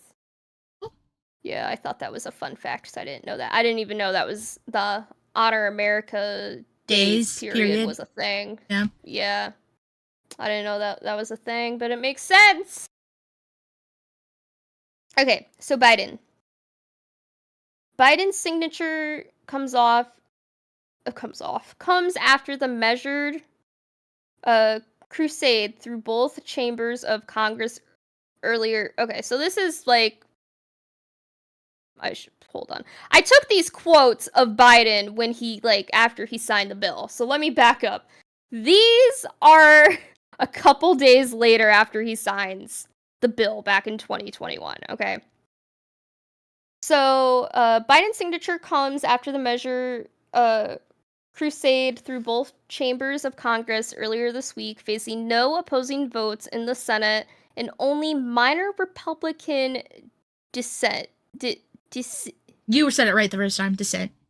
Dissent, okay, in the House of Representatives. Which I added this because I thought that was interesting. So there were no opposing votes in the Senate. Yeah. Which, that is interesting. I mean, I wouldn't see why they would put their energy into disagreeing with making it a federal holiday, but you never know with them folks. yeah. And it was only like a minor Republican like disagreement in the House. So I was like, actually, I was really surprised about that, honestly. Like, I thought there would have been way more like backlash, honestly. If a certain somebody else was president at the time, it would have been a major backlash. Anyway, Biden was quoted saying, Juneteenth marks both the long, hard night of slavery and subjugation and the promise of great morning to come. He described slavery as a mortal stain. A moral stain. Yeah, a moral stain. Why did I want to say sin? He described slavery as a mortal stain. Moral stain. I know, I saw the T and my brain just went like, what? That's not sin. I'm so sorry. I read this beforehand, actually, guys. I'm sorry. He described slavery as a mortal stain on the country. A moral. There's no mortal. Oh my god. He described slavery as a moral stain on the country and said enslavement of Black Americans was the nation's original sin. That's where you're getting sin. That's where you're getting mortal sin, bro. That's where I'm getting mortal sin. Jeez. All right, we got through it, guys. Oh my god. Yeah, Kamala's will be better, right? I'll get through it. Kamala, during that time, quoted saying, throughout history, Juneteenth has been known by many names. Jubilee Day, Freedom Day, Liberation Day, Emancipation Day, and today, a national holiday, said Vice President Harris. And then she also was quoted saying, we are gathered here in a house built by enslaved people. We are footsteps away from where the President Abraham Lincoln signed the Emancipation Proclamation, she said at the White House signing ceremony. We have come far and we have far to go, but today is a day of celebration. It is not only a day of pride, it is also a day for us to reaffirm and rededicate ourselves to action. Great words, Kamala. Yes. Much better than Biden. I fudged Biden's words as he would have. Yeah, you were embodying President Joe Biden.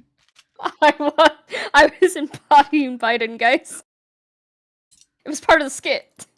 Totally. Okay. So Opal. Let's talk about Opal here, because she deserves it. Opal Lee is amazing. Just a couple things about her background real quick, and then we'll talk about the stuff that led up to the bill being signed. Bill? Yeah. The legislation put in place? Legislation, there we go. Yeah, that thing. I'm just a bill. I'm only I know, a that's what I bill, was just thinking. and I'm sitting here on Capitol Hill. Dude, it's a bop. It It's a really bop, I swear. is. It really is. It's It made good. me want to learn about politics. I hate politics. That But yes. song made me want to learn, though. I was into it. So, I like learning things, though. Yeah. Things that I'm interested in, not things that I'm not interested in. And I'm not as interested in politics. I get it. So, Opal is an American retired teacher, counselor, and activist in the movement to make Juneteenth a federal recognized holiday. She is often described as the grandmother of Juneteenth, and we'll get into why. Sorry. Okay. On June 17th, 2021, President Joe Biden signed the Senate's bill, which we talked about, making Juneteenth the 11th federal holiday. There's only 11 federal holidays? Damn. Yeah. In 2024, Biden awarded Opal Lee the Presidential Medal of Freedom, which we see on the screen here, the nation's highest civilian honor. So, where did she come from? Lee was born in Marshall, Texas on October 7th, Another Texan. 1926. The Texans are iconic. Ooh. Black American Texans. Specify. Yes. I just don't want to say all Texans because I just don't agree with that. She was the oldest of 3 children, and her paternal great-grandmother was born into slavery in Louisiana. Oh, okay. Yeah. When she was 10 years old, she and her family moved to Fort Worth, Texas. Hold on. I saw it, yeah. And then they later moved into the 7th ward of Fort Worth. And, like, the wards, the whole thing with the wards really intrigued me because I knew nothing about it. But, like, and anybody can, like, correct me if I'm wrong, but because I didn't take notes when I was listening to this documentary, but from what I understood, the different wards were, like, built by African Americans after the, like, Emancipation or Proclamation to have, like, places to live. Maybe that was only certain wards. I don't remember off the top of my head. But in Fort Worth specifically, let me see. Yeah, that's the thing. There were so many places that the documentary I was watching was talking about that I'm not 100% sure. But she did live in the 7th ward. And then in June, okay, this is sad. In June 1939, her parents bought a house in the 900 block of East Annie Street, which was a mostly white area. And on June 19th, so Juneteenth, 1939, 500 white rioters vandalized and burned down the family's home. And Opal Lee was only 12 years old at the time. That's devastating. 500 people. White people. Just because, like, they moved into a home in a mostly white neighborhood. That's so sad. Yeah. Recalling it years later, she said, quote, "The fact that it happened on the 19th day of June has spurred me to make people understand that Juneteenth is not just a festival." And then if you find anything about what we were talking about, you can. I'm seeing wards of Houston, but I'm not seeing. They say that there's it. You can informally call the districts sometimes wards, but they're not formally Maybe designated as such. I don't know. I remember the 4th ward being talked about a lot, but I can't remember what part of Texas it was. It was really interesting though, because, like, the old brick and stuff was there, and it was really pretty to see. I wish I would have been taking notes at the time, but I was not. So Opal Lee attended Terrell High School, which was Fort Worth's first black high school, and she graduated in 1943 at the age of 16. She married and had 4 children and then divorced after 5 years. She did later remarry, but I didn't want to write out her whole life story just in case we decide to do a thing on her. Yeah, that's a kinda good skipped idea. over. Yeah. Yeah. So, following her retirement from teaching in 1976, Lee became involved in Fort Worth community causes.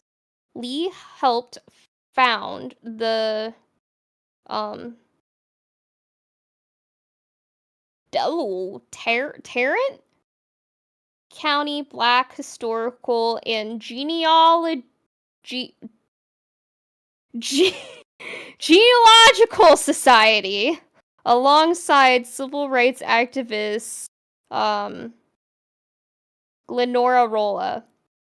She helped organize Fort Worth's annual Juneteenth celebration, helped campaign for Anna Richards' Texas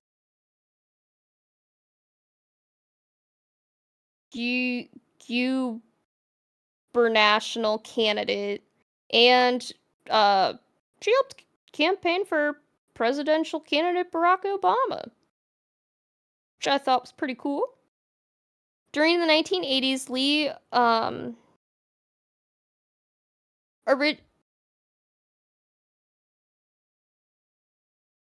hold up a second. During the 1980s, Lee originated a tradition of bringing Fort Worth City leaders on an annual bus tour through economically depressed areas of Fort Worth, pointing out landmarks important to Fort Worth's minority communities. Her nonprofit organization, Unity Unlimited Inc., has been in operation since 1994 and was officially incorporated in 2000. Lee campaigned for decades to make Juneteenth a national holiday. She promoted the idea by leading a 2.5 miles or 4 kilometers walk each year, representing the 2.5 years it took for the news of the Emancipation Proclamation to reach Texas. At the age of 89, she conducted a symbolic walk from Fort Worth, from which she departed in September 2016, to Washington, D.C., where she arrived in January 2017. She was hoping to plead the case for a federal holiday directly to President Barack Obama.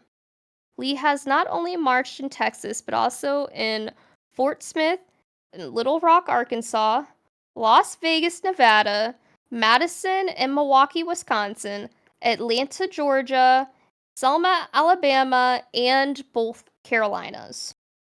She promoted a petition for a Juneteenth federal holiday at change.org, and the petition reached 1.6 million signatures.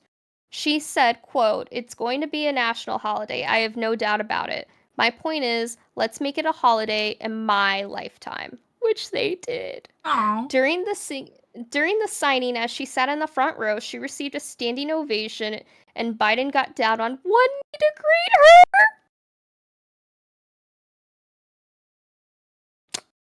Oh my god. Dude, she did so many fucking walks. Holy, I know. she's fit. She is active. So yeah, she had a very, very big part in making Juneteenth a federal holiday. She did not stop fighting. I am so happy it happened while she was still alive. Because she's like, what, how old now? Like, is she 94?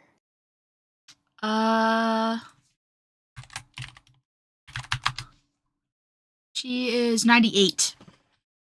90. Oh, holy shit! Yeah, she is 98. She's 98. And she was recently hospitalized, so she won't be able to lead the annual Juneteenth march this year. Oh. Yeah. Damn. She's recovering from something in the hospital. Aw, hope she's okay. Dang. Well, yeah, that is okay. Hold on, I'm readjusting here. I was sitting like a barbarian. How dare. Okay. Hold on. Oh, come on.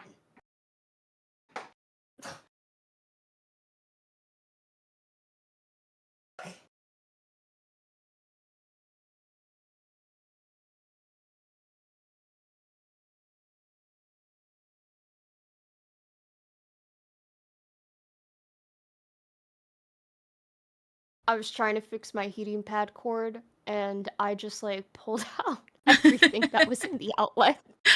Oh, great to go. I need a sec. Way to go, bro. Lila's so scuffed. Scuffed. I love her style. So, like, stylish.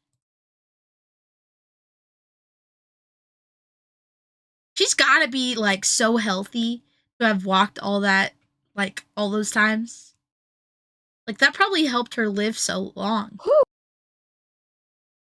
She was constantly putting in the work. I know. She's so badass. Okay, food time! I hope you ate or you have food or snackies, because you might get hungry listening to Alright, this. food time. Food time. I put a thank you for someone who I got a majority, not all, but a majority of the information from on YouTube.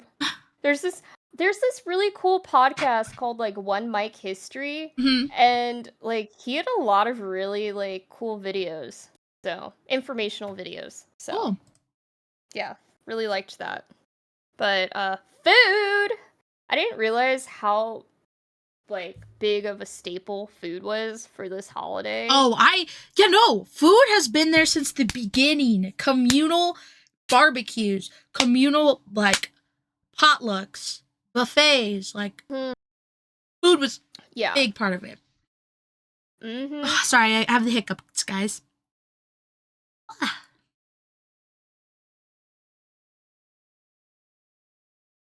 Sorry, big drink of water there.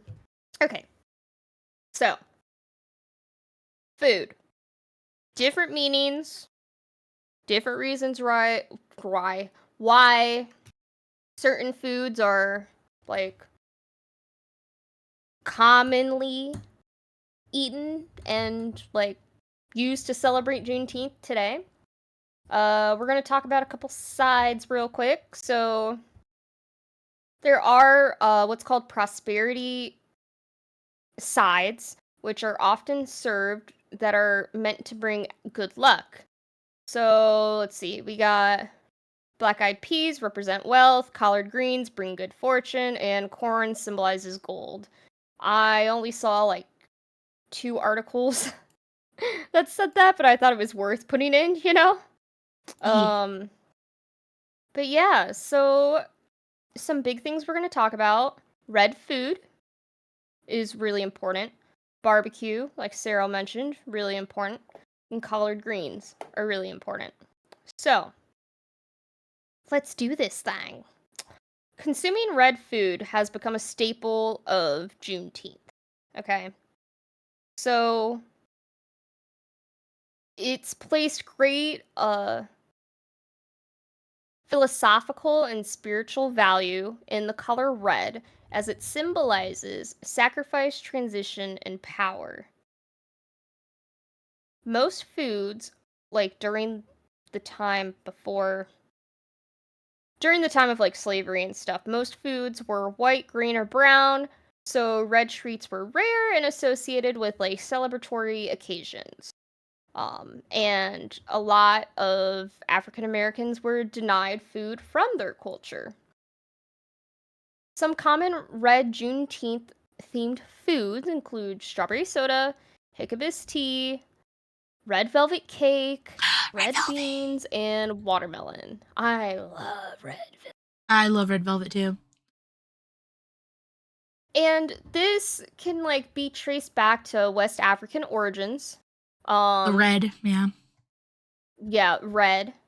Like I said, sacrifice, transition, and power. It was also like in West African origins, it was viewed as strength spiritually and life and death in many of West African cultures. So many enslaved people brought that with them across the Atlantic, as well as their knowledge of food. So let's talk about watermelon. I wish I liked watermelon, but I don't. Yeah, I don't like any melons. I don't either. They're gross. I don't know. Either. I don't know why. I've tried honeydew, cantaloupe, Same. watermelon. I've never liked them. I occasionally would eat like a watermelon with tahini and lemon juice on it, but even now I'm not really into that either, so I don't really eat them.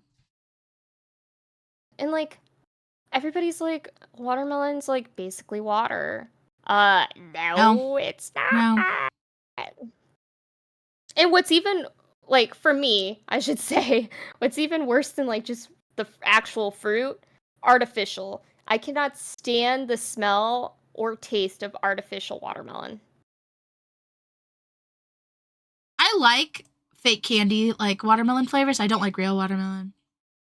I don't know. Yeah, I don't like either. I'd rather eat a real watermelon over artificial watermelon. But like, no, I don't like it. Sadly. I tried. I really have multiple times, but I can't. I don't like it. Anyway, watermelon, very important. Sorry. So, watermelon is easily cultivated in the southern United States and was one of the few foods readily available to enslaved people. Plantation owners would often let them cultivate their own and sometimes sell watermelon, and were often given watermelon to celebrate the 4th of July. It became a symbol of Juneteenth and a reminder of freedom African Americans fought for. Formerly enslaved individuals would often avoid sharecropping on white-owned plantations by growing, consuming, and selling their own watermelon. It became like a symbol of pride for them. So it really was something like it was one of the few things that they like had when they were enslaved, and then they took that and made it their own after they were free. And I love the symbolism behind that. I really do. And then we have red velvet, which I adore red velvet cake so much. Same. Love it. Oddly enough, the history of red velvet cake. Sorry. The history of red velvet cake in itself is like really fucking weird. But yeah, okay. So red velvet, believed to originate in the 1880s as a luxury food for wealthy plantation owners. It's thought to be an adaptation of an European cake that used to pay homage to slaves during. Wait, hold up. I think I fucked this up. I think I was. You know how when you're typing and then you get distracted and then start typing again, but sometimes it's in the wrong area? Yeah. I think that's what I did. So, okay, from memory, uh, red velvet cake. It's thought to be an adaptation of a European cake that used beetroot for like the color of the cake, which I thought was interesting. Honestly, I'd try it. Early red velvet cake made with beetroot. Okay, I'll try it. Beetroot isn't Can't hurt, super right? flavorful, so I think it would be okay.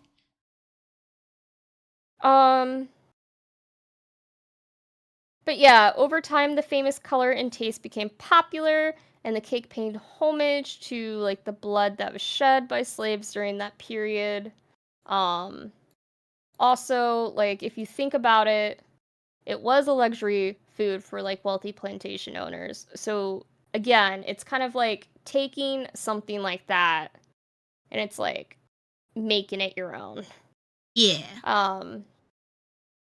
Then we have Hiccabis. Love.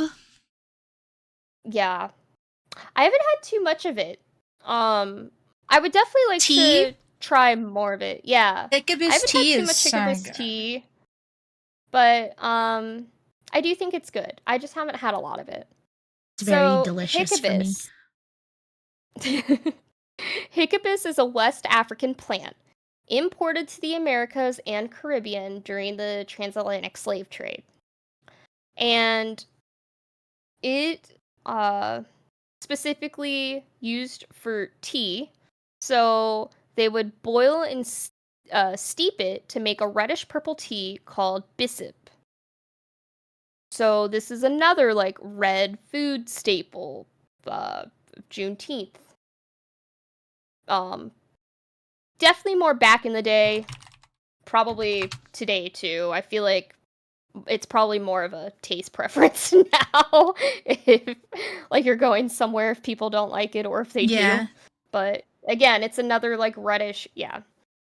Then we have the cola nut, and this is what Sero and I were talking about like before and at the beginning of the podcast because I was like, I've never heard of this before. The cola nut, which is also a West African plant. Show a picture of it. Okay. Put a picture of the Hiccabis on there Not too. colon nut. No, get your mind out of the gutter. Cola. You know, like Coca-Cola, but with a K. Cola nut is a West African plant that was also imported to the Americas and Caribbean during the transatlantic slave trade. It is, Here it is, folks. It has properties that make you energized and used to boost digestion, and it's also used as a cold remedy. Fun facts there. Yeah. Pretty good for you. And when you crush it into a powder and then add it to water, it creates a brownish, reddish, refreshing drink. So there's another drink there. And the practice of adding like a red hue to make a sweet, palatable drink was pretty common in the United States. And this leads into Big Red. Big Red, I wish. After emancipation, Black families often prepared homemade teas and lemonades infused with cherries, strawberries, or other red fruits.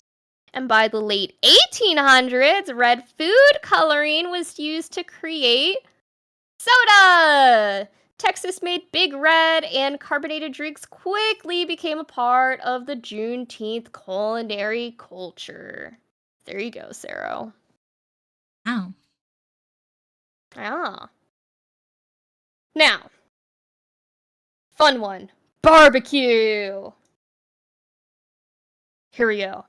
This is actually, I thought this was kind of cool. I really liked this. So, barbecue. Barbecue has become a pivotal, like, for summer celebrations, just in general, but in large part because it reinforces a sense of community, like Sero mentioned earlier. Juneteenth follows this tradition. But barbecue is actually rooted in African American traditions of pit cooking. So what they do is they would dig pits and fill it with hot coals, and they like put the food, like the meat, on a stick, lay the stick over, and it would be cooked.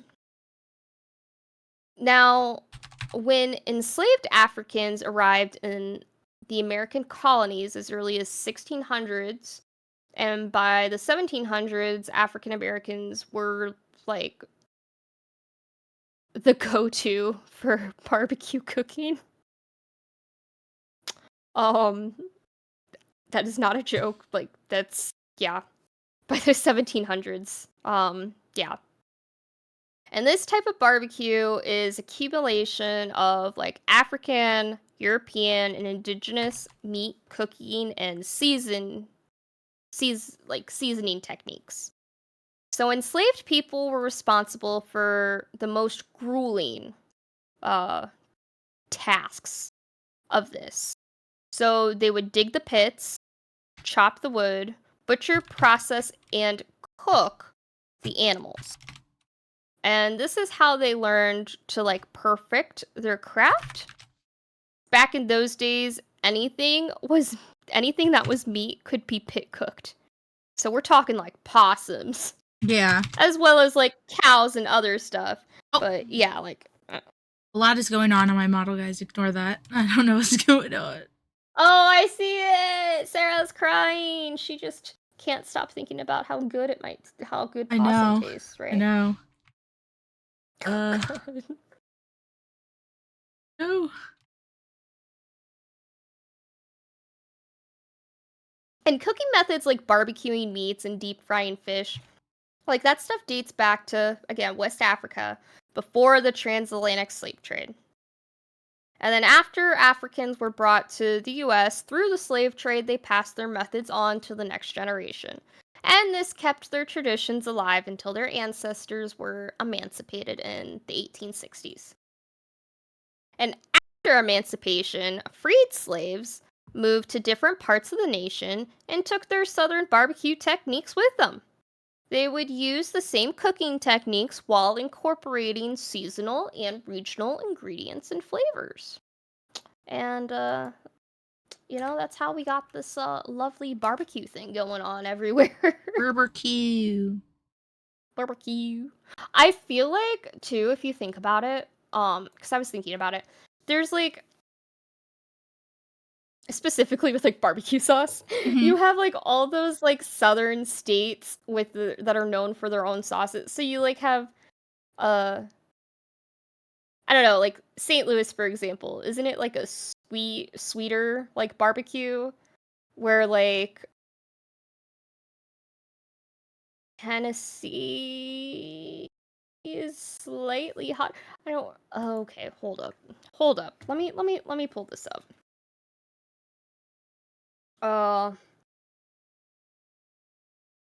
States known for their barbecue. Texas. Okay, Texas. Kansas City, St. Louis, Memphis, Eastern North Carolina, Western North Carolina. Oh god, I'm so hungry now. Central Texas, Kansas City, St. Louis, Memphis, Alabama, Eastern North Carolina, Western North Carolina, Hawaii, California, Central Coast, South Carolina, Chicago, Kentucky, Georgia. Sheesh. They all got their own specialty in barbecue, which is different from each other. Yeah. So, yeah. Oh my god, dude, these look so fucking good. I can't. Oh, fuck, that looks so good. Okay, getting out of that. So yeah, I thought that was pretty cool, because, like, something so, like, such an ancient method has become such, like, a huge thing and has grown in such a unique way. I don't know. I really like that, and honestly, it's fucking good. It's so good. Okay, collard greens. So, Love! actually, greens originated in... You haven't seen the doc yet, have you? No. Guess where? Blew my mind. What? I don't know. Guess. Greece. Is it America? Oh, okay. Greece. That's crazy. Greens originated in Greece. But it wasn't until the first Africans arrived in Jamestown, Virginia in the early 1600s that America was first introduced to the collard greens. So, why collard greens? Well, kind of like watermelon. well, watermelon's a fruit, this is a vegetable, but, like, the same idea. It was one of the few vegetables that African Americans could cultivate for themselves, and it survived many temperatures in the South. And it was easy to store in the winter. And it can be cooked in so many different ways. And not just that, but it had protein and it was really good for you. Protein, other vitamins. So the popularity spread through the South. And after emancipation, the love of the greens continued and they handed down the recipes for generations. And eventually, the Southern white people hopped on that train too. So, yeah, I don't know. I thought it was really interesting because I feel like when we think about food, or like soul food, for example, we just. Is that yours? Yeah, Is that's that what my you sent me a dad's. picture My of? dad's greens. I found a picture Oh, of your him. dad's. Yeah. Okay. I probably have better pictures, but that's the only one I have on my computer. Gonna say that's not the most appetizing picture, I'm not gonna lie. It's just vegetables in a broth. Anyway, Lila doesn't like green things, guys. I do. Some people, okay, I will say some people don't like greens because they think it's too slimy. But I think people are just cooking them wrong because my dad's are never slimy. I don't know. It doesn't look much different than like wilted spinach or something, like cooked spinach. I love spinach. Yeah, some people put in spinach too. Like you can put in a bunch of different greens. Like it doesn't just have to be collard greens. The way that like the guy in the video that I was listening to was explaining it, and when he was talking about the different ways to make it. Oh yeah. There's so many different ways. It in, like pork fat and stuff. Oh my god, that sounds my dad used turkey good. because I, eat pork, but same thing. Same thing. Mm-hmm. This is a better, more professional picture here, Lila. Does this look more appetizing?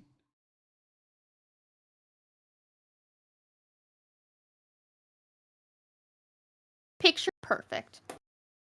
Actually, that looks really good. Yeah. Is that bacon? Or is that ham? That's ham. It's probably ham, yeah. Most people use ham hock. Yeah. Green things. Oh, God.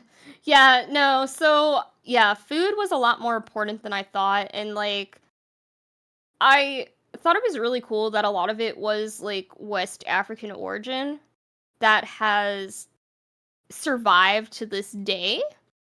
But honestly, like, makes me really hungry. So hungry. Because I bet, like, well, obviously there are people who probably know about where it comes from and stuff, but there's probably a lot of people who don't. They just grew up with that, and that's how they celebrate, which I love, because that's how things get, like, passed down, you know? Yeah. We have greens, during Christmas sometimes, birthdays, Thanksgiving, usually. Oh. Mm-hmm. I love greens, bro. Oh, yeah. Now I want them. Oh, thank you, Echo.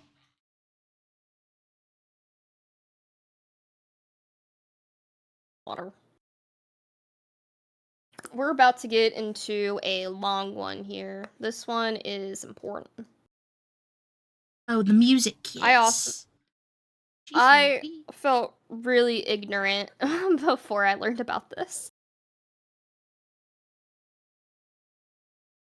So, I watched like an hour-long documentary just dedicated to music and Juneteenth.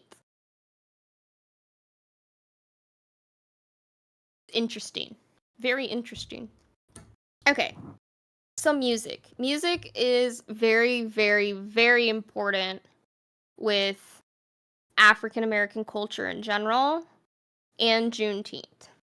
Yes. So, Many would argue, I know you kind of talked about it a little bit earlier, right? Music. I talked about the like music, the national anthem. Yeah. And then I also like mentioned like the spirituals, like singing the spirituals during like Juneteenth celebrations or parades, like playing instruments, that kind of stuff. Mm-hmm. Okay. Yeah, so many would argue that rhythm, rhyme, and the magic of a steady drum beat began in Africa. They'd also say the sounds of Africa influence every genre of music, from folk and country to house, funk, and rock. The heavy bass lines of hip hop and the slashing of a heavy metal guitar are all influenced by African culture.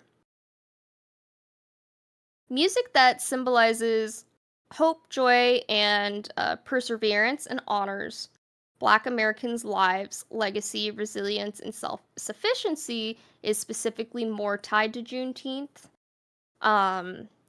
But going back to that transatlantic slave trade, 55% of enslaved people were shipped to Brazil, 35% to the Caribbean islands, and 6% to the United States, according to historian Sam Collins.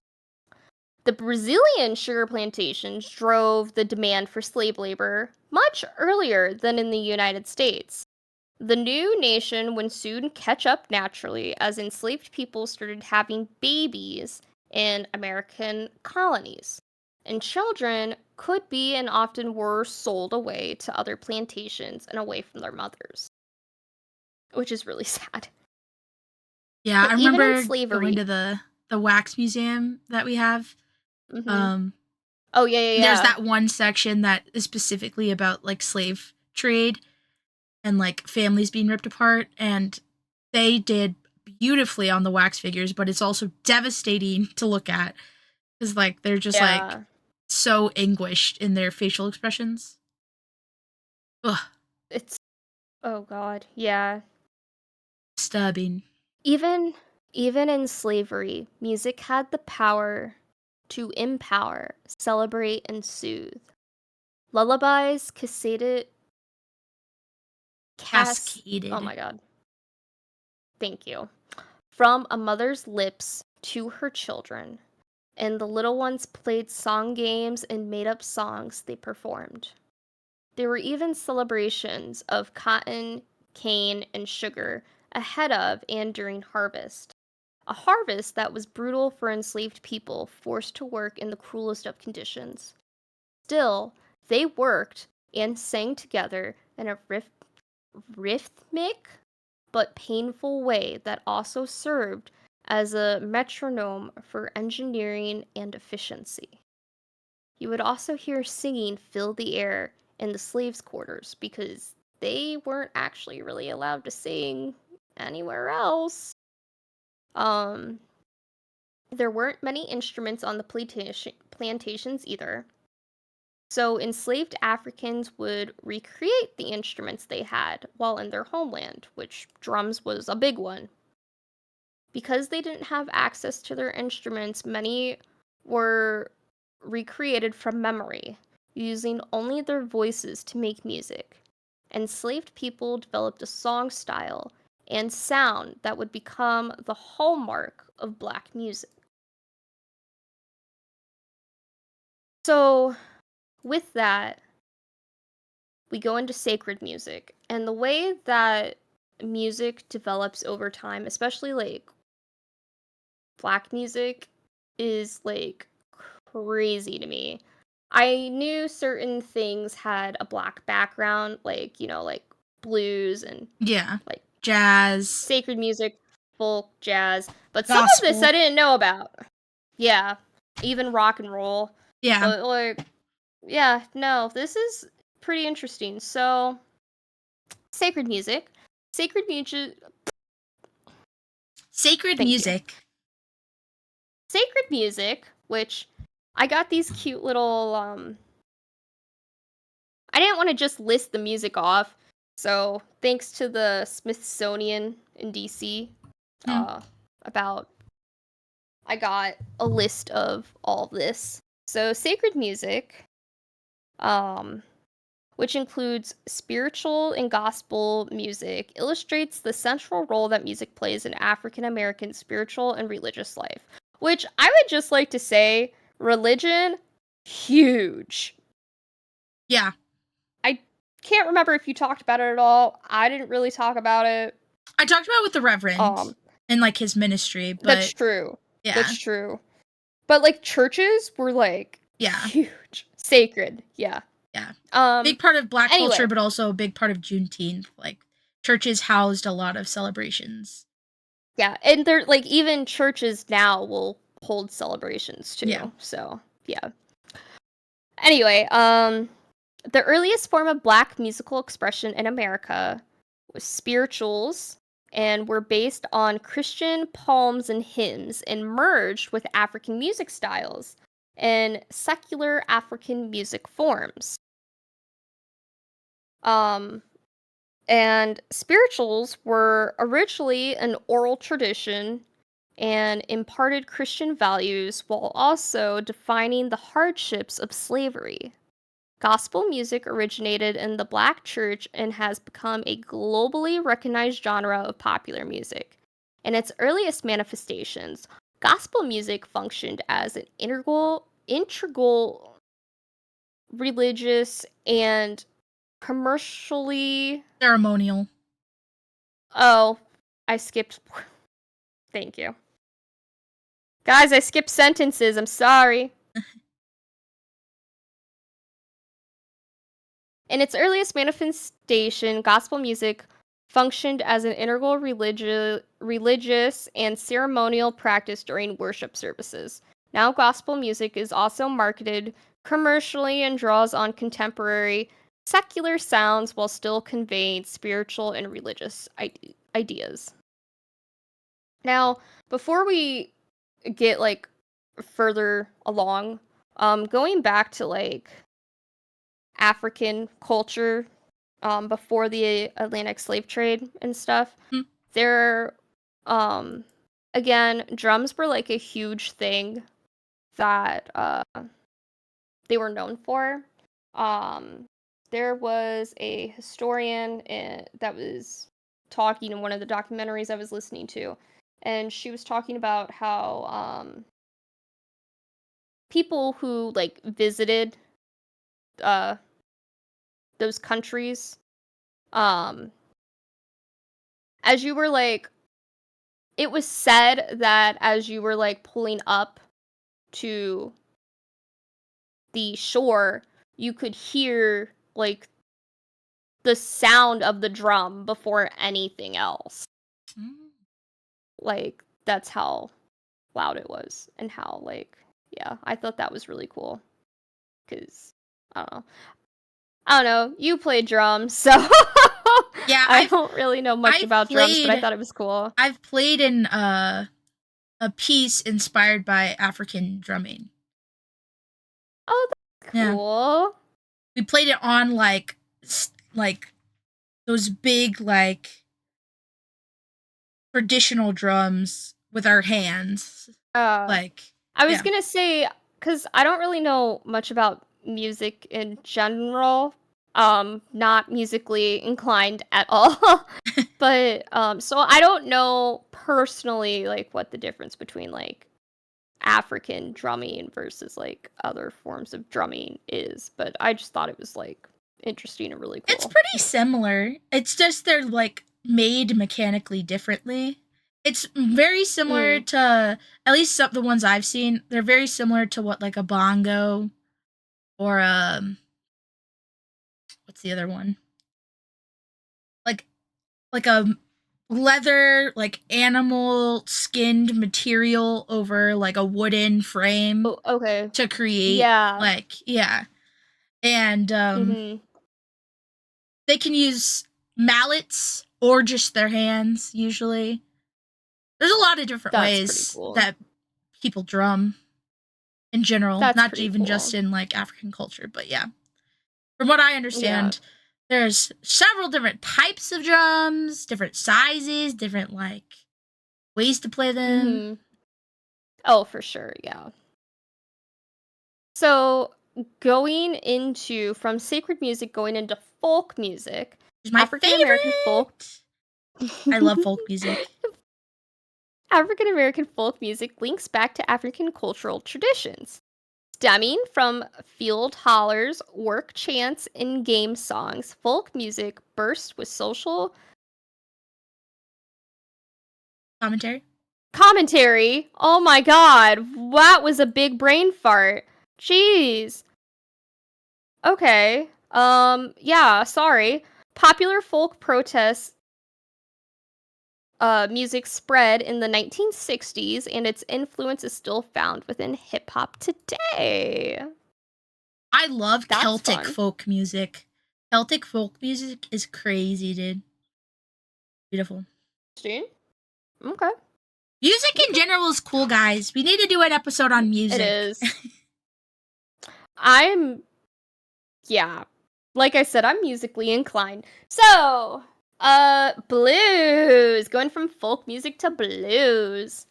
The blues form the foundation of contemporary American music, as did sacred and folk music. The blues also greatly influenced the cultural and social lives of African Americans. Geographically diverse in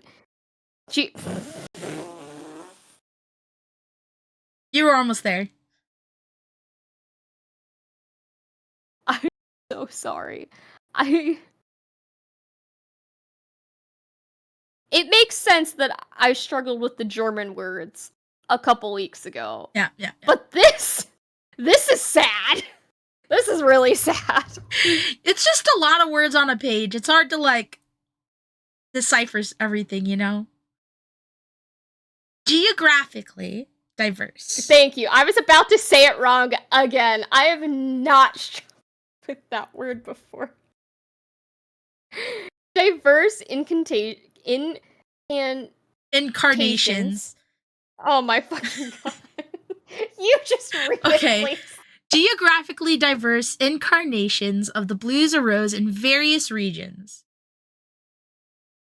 including the Mississippi Delta, Memphis, Chicago, and southern Texas. Each regional manifestation of the blues features a uniquely identifiable sound and message. For example, Mississippi Delta Blues illustrated the poverty of the region while celebrating its natural and cultural riches. Also love the blues. This is good music. Yeah, I love the blues. Now, here's one that threw me through a loop I did not know about. Military music. Oh. Yeah. Interesting. Beginning with the Revolutionary War, African Americans have always held a significant role in armed services. Military band tradition. In the Revolutionary War and Civil War, African Americans served in Fife and Drum Corps. I don't know what fife is. Is that like the trumpets and stuff? I thought you would know. No, it's like the little flute things. They're flutes. Okay, so they served with the like flute thingies and drums. Okay. Musicians that played in military bands during World War I and World War II often incorporated modern music styles, such as jazz, into their song selections. Excuse me, sorry. They also toured the United States and Europe, entertaining civilian and military audiences alike. So that's fun. I didn't know about that. Yeah, no, I didn't know about that one. Then we have jazz. Jazz evolved from ragtime, an American style of syncopated instrumental music.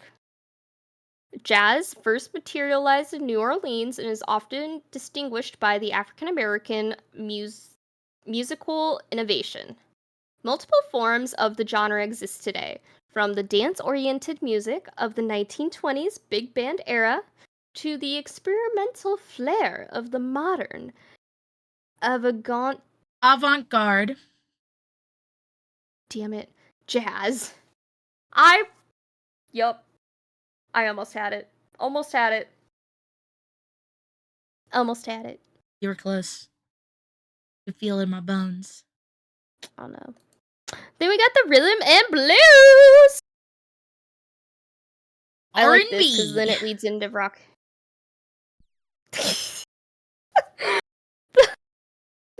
The predecessor to soul music, R&B, is another stylistical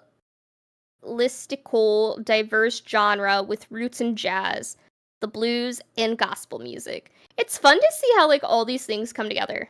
Yeah. R&B helps spread African American culture and popularize the idea of racial integration on the airwaves and in white society. Today, iteration of the genre has assimilated soul and funk characteristics. Then we got my favorite, rock and roll.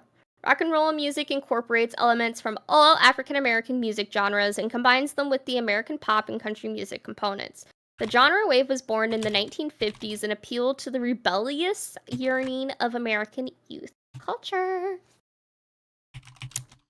Then, okay, we have hip hop and rap. Hip hop and I cannot stop yawning. Oh my god.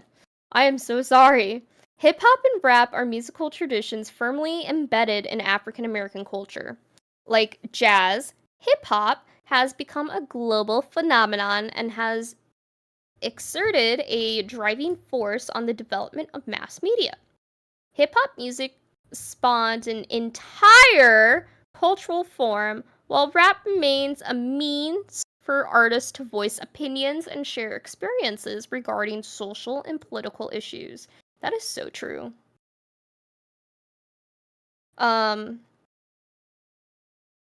We also have, okay.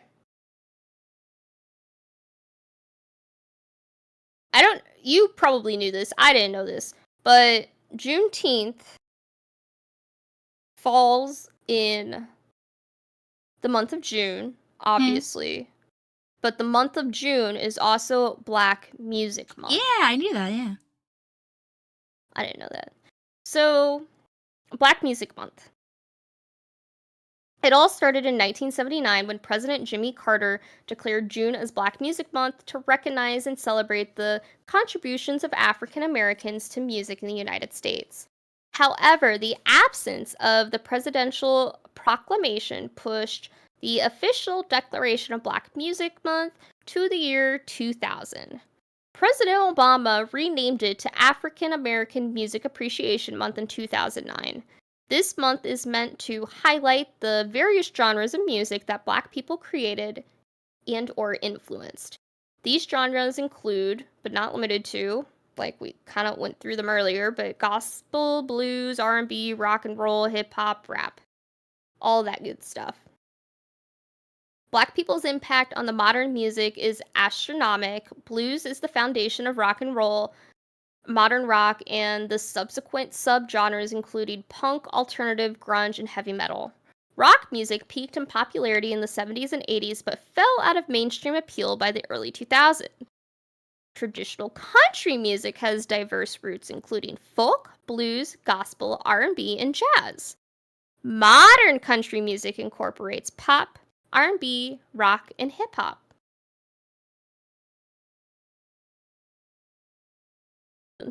Traditional country music was extremely popular in the 50s and 60s. Today, modern country music has taken over and defined the 2020s so far. Now, we also have house and techno, electronic dance music genres, okay? which were birthed primarily by the Black queer community in Chicago and Detroit, respectively. I had no idea. I thought that was super cool. EDM was popular in Europe starting in the 90s, but it really took off worldwide in the 2010s. What do you think of that so far? You probably knew that. What am I kidding? Well, I didn't know all of that. I knew how it started with like Jimmy Carter and all of that, but I didn't know the astronomic impact. Every single bits and pieces of it. I knew that it inspired a lot of different genres, and I didn't know the house and techno and electronic dance bit. But that makes sense. Is it cool? Yeah. The Black queer community in general has a lot of cultural influence in like the queer community as a whole. A lot of the queer phrases you hear, like slay, boots the house down, like all of that started in the Black queer community, and just the other queers just assimilated to those phrases and kind of took them in as just like a queer thing. So a lot of just like things in general, like drag was predominantly like POC queer people. Like it was Mexican or Hispanic and Black, either trans women or gay men who did drag. Like that was who predominantly like started the movement. There's a lot of different aspects of culture in general have started with people of color. That's just facts. Now that's not saying that it's everything, because like, you know, Scottish, Irish, like Celtic in general, Celtic culture has its own thing. But yeah, there's a lot of aspects of American culture that have been influenced by people of color. Whether it's Native culture, Hispanic culture, Black culture, lots of different things. Lots and lots. Yeah. And you can see, like, Black people's influence very early on with, like, things like world-renowned artists like Elvis Presley, the Beatles, the Rolling Stones, Bruce Springsteen, you know, so on and so forth. Outside of America and British singers, the influence is spread far and wide. Okay, so this is from an article I read, right? I was so excited to Bad Bunny, because I want to know. I love Bad Bunny. So one genre influenced by Black culture is Latin trap. Yeah, trap in general. Popular. I probably have like heard it, but I've never you just didn't know what it was. Latin trap. Yeah. You've definitely heard Bad Bunny. Yeah, no, I recognized Bad Bunny when in the mid 2010s, Bad Bunny being one of the like leading artists. I don't know the other one. Ozuna, yeah, that I did not recognize, but I knew Bad Bunny. Oh yeah, K-pop. But yeah, yes, K-pop. Yes, I was so excited to talk to you about this. Okay, another notable genre that became. Yeah, both of them. So, another notable genre that became popular around the same time is K-pop, but like Sero said, J-pop also. Because I feel like those also kind of go hand in hand. But like BTS and Blackpink are two of the most successful groups in the world right now to come out of Korea. And I mean, just from like being a K-pop fan, I feel like you could really see like the Black cultural influence. Yeah. In some of K-pop. them do it tastefully, others and not some so of them much. Don't. I will say that Korean rap as a genre is like heavily inspired. And boy, do they use that I in Korean to pass themselves off as not saying the N-word, dude. There's a lot of Korean rap artists that use that. They're like, I'm just saying I in Korean. No, you're not. You're not doing that. You're trying to freaking trick us, but you're not, dude. You're saying the N-word. You're trying to trick us. The But placement yeah, is from the suspicious. music. Oh my god. We're not getting into that debate, but yeah. From the music to the dancing to the fashion, Black culture has become ingrained in other cultures. Fashion And is before we move big. away from that topic, yeah, fashion is huge. Before we move away from like the Korea Black cultural topic, yeah, blackface Yeah. in Korea is Black fishing. insane. Black fishing too. It's insane. Like the fact. Okay, so one of my really good friends, she's black. She's teaching in Korea. Mhm. Okay. And well, you know who it is, Yeah, but I know. obviously chat Yeah. doesn't. She's teaching in Korea. She's talking about coming home. She's been there for a few years, ever since like we graduated college. So she's Yeah. been there for a few years. But like her living there and like talking about it, she hasn't talked about it too much. But like, yeah, they don't treat. There's some like systemic racism there. Yeah. I mean, they're just like they're pretty xenophobic and racist. Like Korea as a society is very like not individualistic. They're like non-individualistic. They are one. They are all Korea. And that's why most people in Korea are from Korean descent. Like there are people that have Japanese descent because of like colonization, and they have like other like mixed in because of like migration and whatnot, but for the most part it's Koreans. And when foreigners visit or move there, it's getting better, but like in my Korean cultural class that I took in college for my Korean minor, like we dove in and it's pretty bad. Like the treatment of foreigners, and it's nowhere near as bad as like other countries, but it's pretty bad. It's pretty bad. Like, and when I visited Korea, I was with that friend I was just talking about. Yeah. And we were with another roommate of ours. And our other roommate or friend at the time, she was very pale skin, blonde hair. I think she might have had like purple tips or something. I don't remember. But you know, like the pale blonde hair. Yeah. Can't remember what her eye color was, but she got called pretty a lot. And she got called pretty a lot. And we were like a group. Like we kind of moved like together. Yeah. She wasn't with us the entire time. But yeah, like she got called pretty a lot, and especially by like older guys, which was like crazy to me. Like, you know, like old men. Creepy. Not like middle-aged men, I should say. There we go. Still creepy. Like older, like yeah. I got called tiny, but well, that's just like your life, bro. yeah, but like tiny in a cute way. But I also kind of knew the person as well, kind of pen pal. But Cow talk guy. The guy yeah, that you but there's told like me about? There's like two different guys from the Cow Talk that I met up with in Korea. I have pictures with both of them. Both those experiences were totally different. Yeah, I remember you calling me about it. Afterwards, not. And then this is the one that we met up with at the cafe. Okay.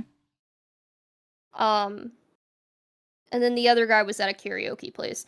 But yeah, no, just like in general, I definitely was taken advantage of by fucking like a skincare fucking retail employees or whatever. Oh yeah. Because I was a foreigner. My teacher was pissed when I told her, and she was like, that wouldn't have happened if she were with us. But But nah, it was like it was something else, man. It really was. I'd still go back and visit, but just going in there with a better understanding of things for sure. But yeah, definitely interesting. Anyway, kind of went on a tangent there. All right, they know us. Just wanted to briefly highlight some major achievements for Black musicians throughout history. This isn't like obviously a full list. Like there's too many to even list. Yeah, but we have like so this one I didn't know. 1890, George W. Johnson, former slave and NYC street singer, was the first Black person to make a commercial recording. Ooh, okay. And then following that, in 1921, Black Swan Records was the first Black-owned and operated record label. 1921 is early. Yeah. Also in 1921, J. Mayo Inc. Williams was the first Black producer at a major record label. Then in 1955, we have Chuck Berry, who was the first Black artist to gain national success with his music. Love him. Especially Johnny Be Good. Yeah. I know that song. Same. 1958, Tommy Edwards became the first Black artist to reach #1 on the Billboard Hot 100 with It's All in the Game. Yeah, you joined in on the music section. Woo! 1959, Ella Fitzgerald. Woo! We love Ella Fitzgerald. I couldn't think of who that was, but I'm really bad with names, so. And Count Basie became the first Black woman and man, respectively, to win a Grammy. I'm so sorry if I messed up names. By the way, pretty good. You're doing pretty good. You're doing pretty good. 1967, Charlie Pride became the first Black singer to perform at the Grand Ole Opry. Opry. Yeah. I don't know Charlie Pride.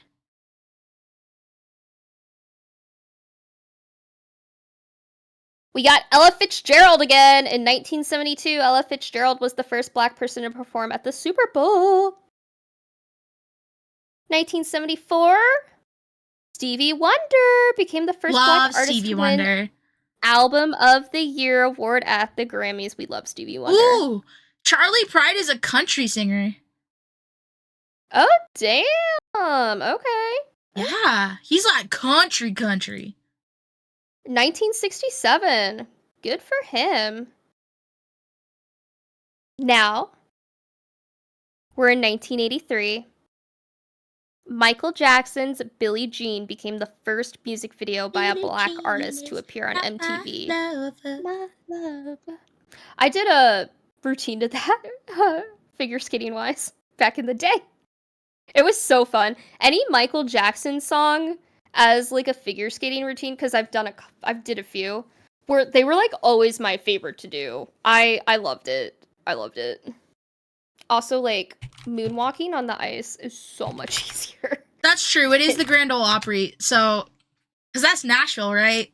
I shouldn't have been surprised that he was a country singer.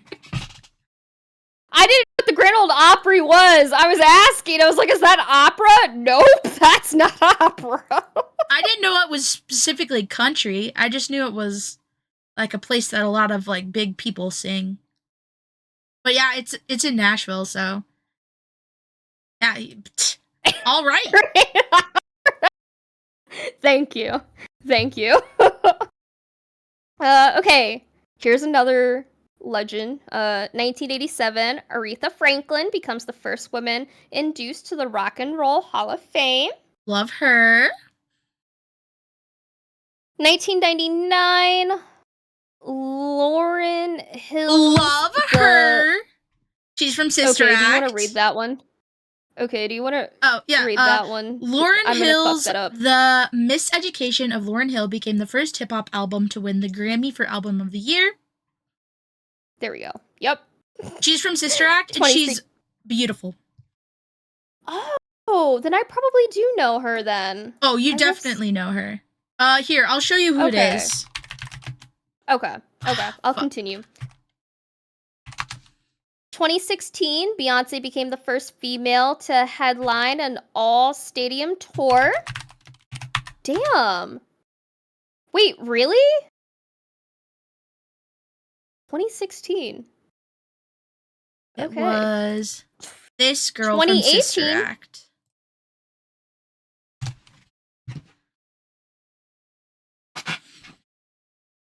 Oh! Yeah, the diva from Sister Act. What? Love her.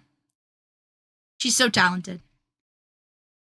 I didn't realize that. Damn, she got first hip hop album to win a Grammy. That's crazy. It is crazy. 1999. Yeah, did not know. Then we jumped to 2016. Beyonce, first female to headline an all stadium tour. Again, this isn't everything. This is just like a Oh yeah, Kendrick Lamar's Pulitzer Prize. Yeah, 2018, Kendrick Lamar became the first pop musician to win the Pulitzer Prize for his album. Damn. I'm sorry. Yeah, it's a great album, I will say. Yeah. Ooh, Childish Gambino. Sero. We got some great Tracy Chapman. I love Tracy Chapman. You are jumping. I'm sorry. Okay, go ahead. Damn. Damn. Okay. 2019, Childish Gambino's "This Is America" became the first rap song to win Song and Record of the Year at the Grammys. Dude,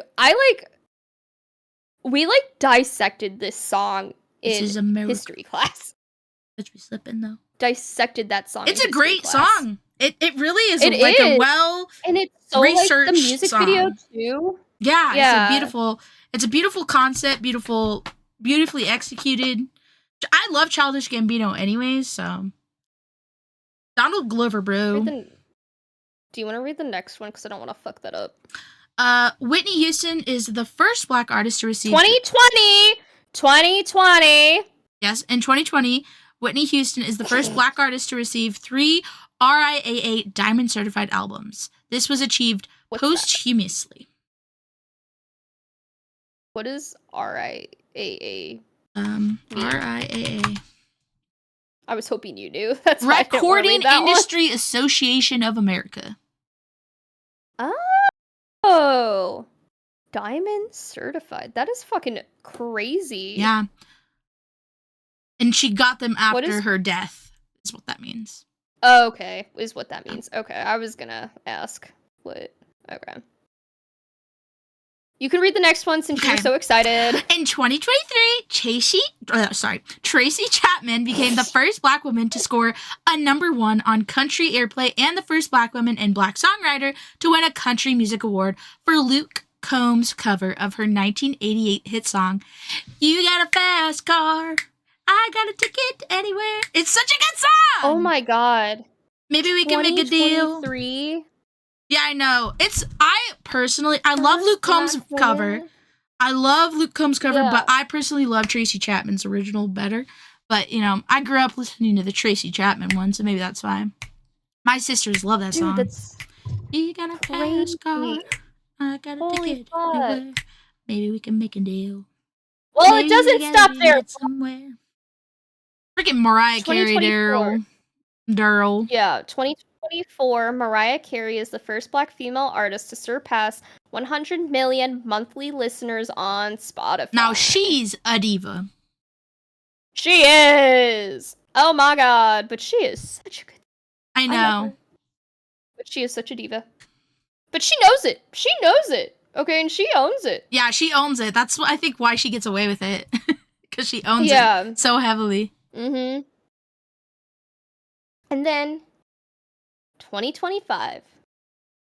Beyonce is the first Black woman to win Best Country Album for Cowboy Carter. Carter at the Grammys. Sorry, that R looked like an L and it like fucked with my head. Now, I respect it. I personally didn't love the Cowboy Carter album as much as most, I think. But I think it's a really cool branch out from what she usually does. And she seemed to have a lot of fun doing it, so props to her. Yeah. I mean, like, I totally support people who want to try, like, experiment different concepts. with things. I think that's so fun. Yeah. Yeah, no, 100%, for sure. And a lot of people loved it, so I just don't like country mostly, so that's kind of like where I'm at. I didn't actually listen to her album. I only heard that like one song. Yeah. Yeah. But I mean, it was good. Like, it's catchy. Like, good for her. Props. I know that people liked it, and my opinion of country music kind of is biased, so I won't comment on the country aspects. I'm just glad that she was able to branch out and be successful in that, so. And the dancing, regardless, was fantastic. Oh, yeah, she is a great dancer. Yeah, no, 100%. So yeah, we went from the drums of West Africa all the way through to Latin trap. Hip-hop and rap. Oh yeah, Latin trap and K-pop. There we go. That is Black music. Through the ages. Through the ages. Yeah, there we go. I was like, how do I end that? Yeah.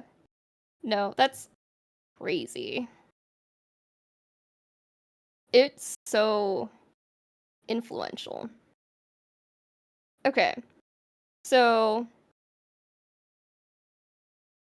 man, I am like losing it. I am so sorry. I put a picture of the flag. So tired. Oh, look at it! It looks so pretty. Okay, so, symbols. We have the flag. This flag that you see on screen is, the flag, like, of Juneteenth. The flag uses colors red, white, and blue of the American flag. It's featured prominently. Why? Thank you. Oh my god, I know that word. I swear. In the center of the flag is a bursting star, and running through the center of the flag horizontally is an arch that is meant to symbolize the new horizon of opportunity for Black people. The 5-point star refers to both to Texas, which is nicknamed the Lone Star State, and to the freedom of African Americans in all 50 states. Surrounding it is the 12 Ray Nova, or New Star, representing a new beginning for all.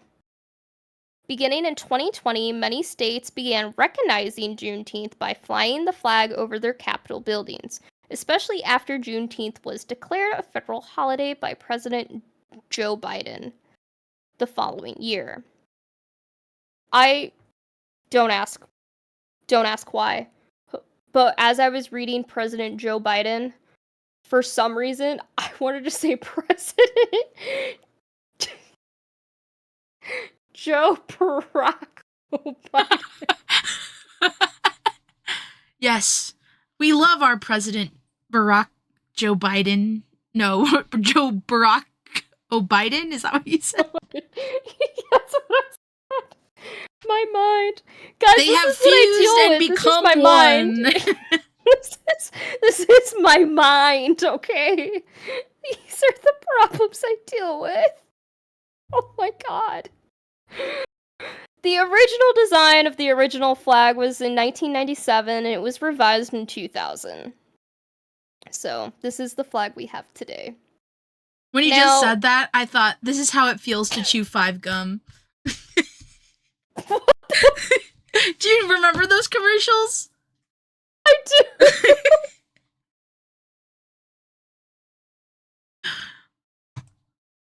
Okay. Sorry. I'm sorry. Both of us at this point, My it's brain. fine. I know. My brain. Okay. Now, we also have colors. Colors is a very important symbol as well. So outside of the official Juneteenth flag, which is like the red, white, and blue like America, you may see many people with red, black, and green, and sometimes yellow clothes and flags. Now, these are adapted from the Pan-African flag and are used to symbolize Black freedom and unification, with each color providing unique symbolism. Red is the blood shed by Africans who died in the fight for liberation and the shared blood of the African people. Black is the black skin of the African people. Green is growth, prosperity, and fertility of Africa. And yellow, while not part of the Pan-African flag, many African countries added this color to represent mineral wealth. Interesting. So I did not know any of that, and I thought that was really interesting. I thought that was really cool. Because, like, I was confused. Like, again, very ignorant before researching for this episode.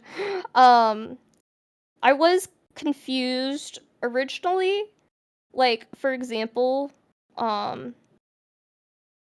when I was, like, researching about the flag and stuff, I was kind of like, and it was saying that the colors for Juneteenth was red, white, and blue, just like America. And I was kind of like, what about the black, green, yellow, and red that I see all over the place? Yeah. I was so confused. And yeah, no, it makes sense. So I wanted to add that in. And then just like some other fun things. Celebrations today outside of like the cookouts and stuff like that. There are like marches and walks, parades. I didn't really get that far with the parade section. There are a lot of places that do parades. I was trying to look into what the biggest ones were. Probably Texas.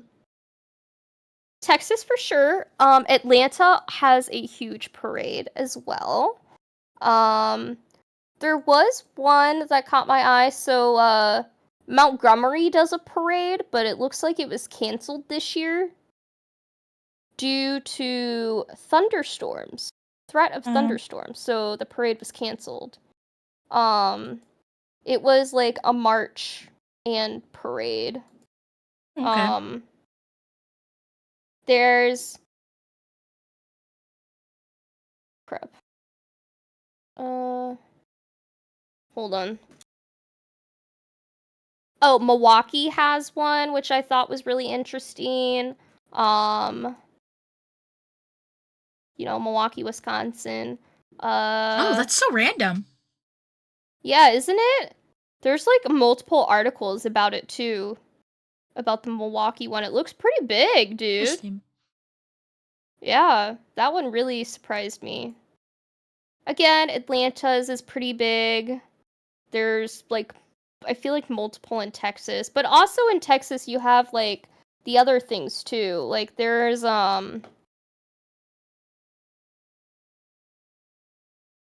people will do like there's a freedom walk map in Galveston with all the city's landmarks.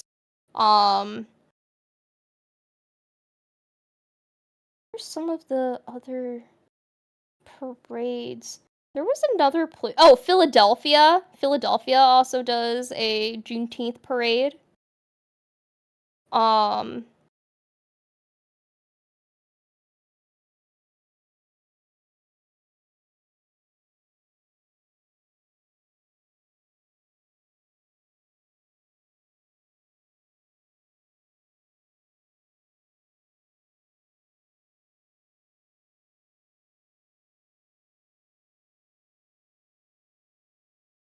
Wanted to show them my books. Okay, we're reconnected.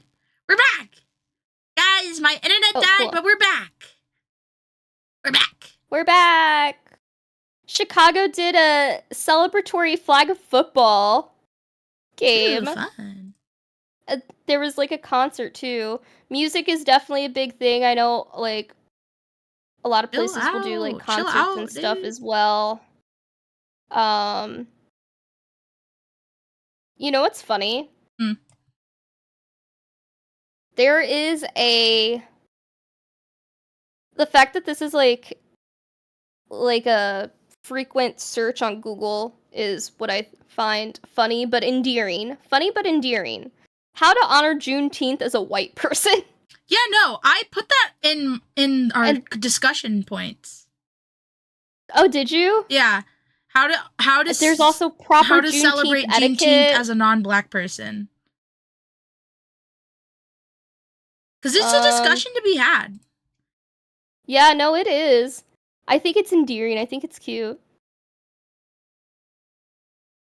I think LA probably has a parade. That I don't know for yeah, sure. LA probably does. But probably, yeah. I thought DC had one. But I don't see anything about DC in the news. DC probably does. What am I kidding? Or does it? We're gonna look it up.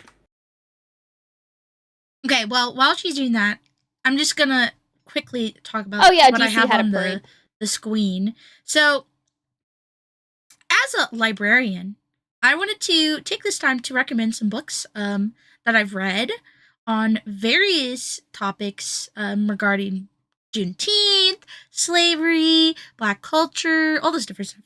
So, Colson Whitehead, who is one of my favorite authors, wrote particularly The Underground Railroad, which is about what we're talking about today, in tandem with what we're talking about today. Though I will say Nickel Boys is my favorite book by him. He's a great writer. Definitely recommend if you want to learn more about. It is a fictional novel, but it's inspired. It's a historical fiction novel. And Brown Girl Dreaming is a middle grade book, so that's middle school level reading. But it's amazing. It's so good. Jacqueline Woodson, also a great author. And then this one is a bit more nonfiction for y'all who want to learn about like the history of Great Migration, which is what I talked about earlier. This one is by Isabel Wilkerson, The Warmth of Other Suns. Also a great book. All three I've read, all recommend. So if you want to learn more about these topics that we talked about today, I recommend these authors. That is all I had to say. There is a book that I came across that I didn't read, but I was like really interested in. I'm trying to see if I can find it because I didn't write down what it was called. But there is this woman who her mother found her, I think, great grandfather's diary he kept as a slave. Ooh, interesting. And it had everything from when he was a slave, and then like when in Galveston, Texas, the emancipation, when that was like announced. And it seems like, and like her mother like basically like kind of turned it into a book, and I thought that was really interesting because it's like somebody's kind of like first-hand experiences. I'm trying to see if I can find what it was called because I don't remember. I know I could like find it if I went back through some of the documentaries, but it was like brought up in multiple documentaries. That's why I was like, I want to know what it was called. I'll look it up real quick. But yeah, no, I thought that was really interesting.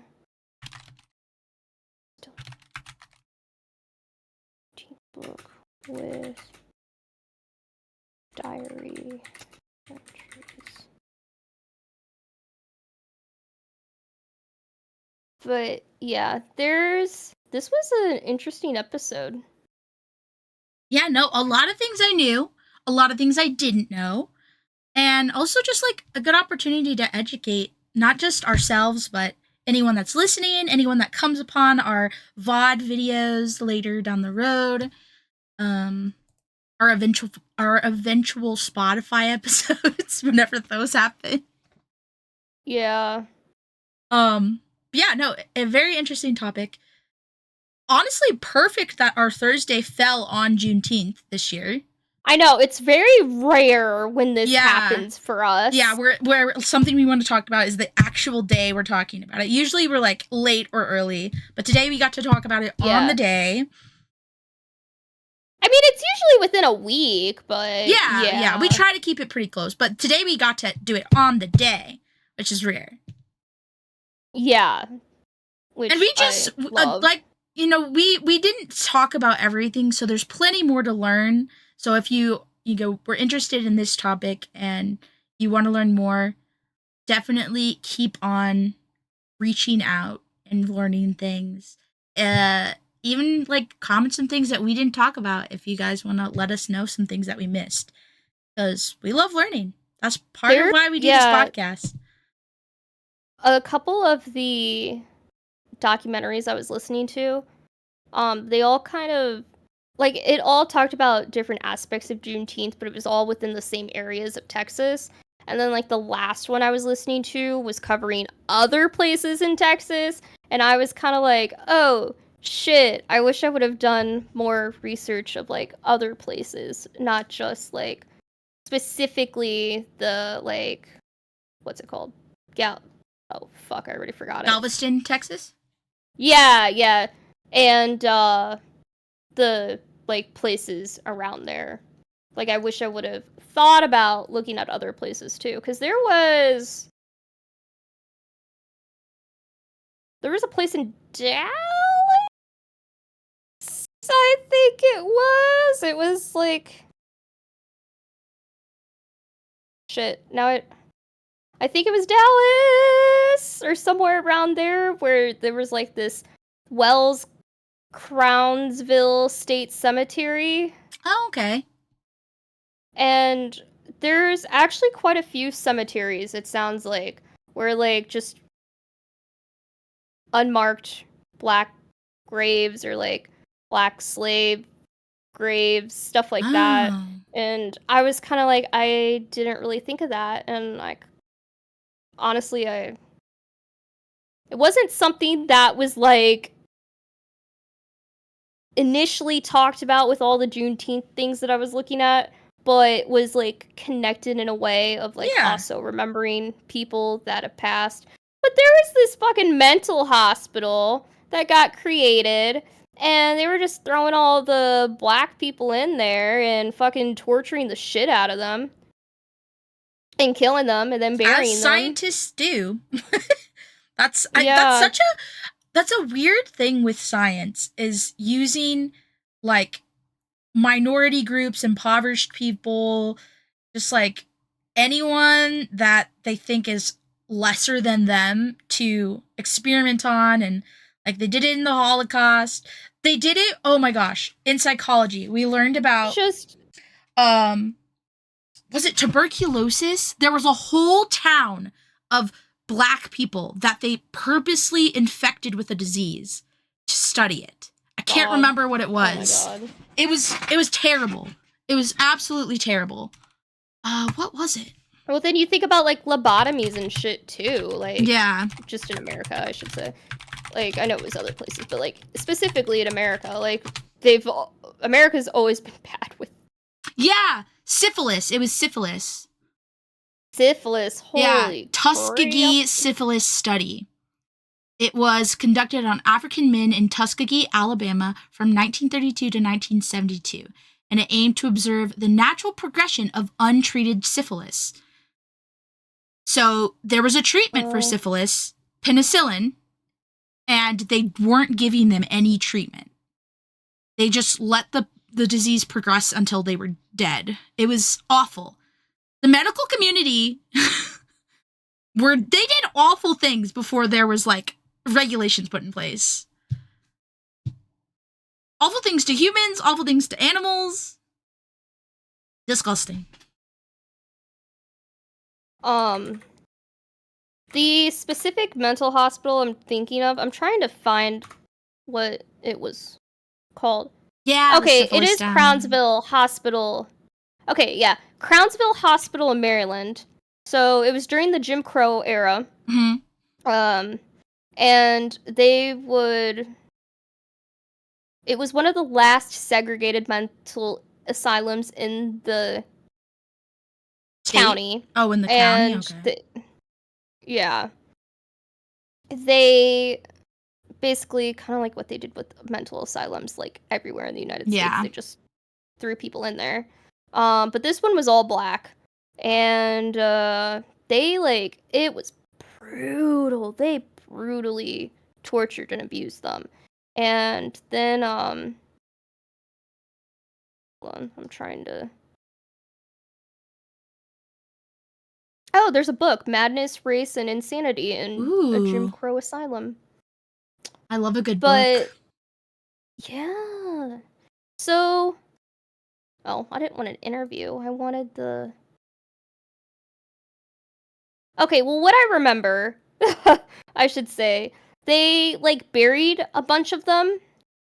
Because it was, like, in this big foresty area, okay? So, like, nobody, like, outside of it knew what was fucking going on.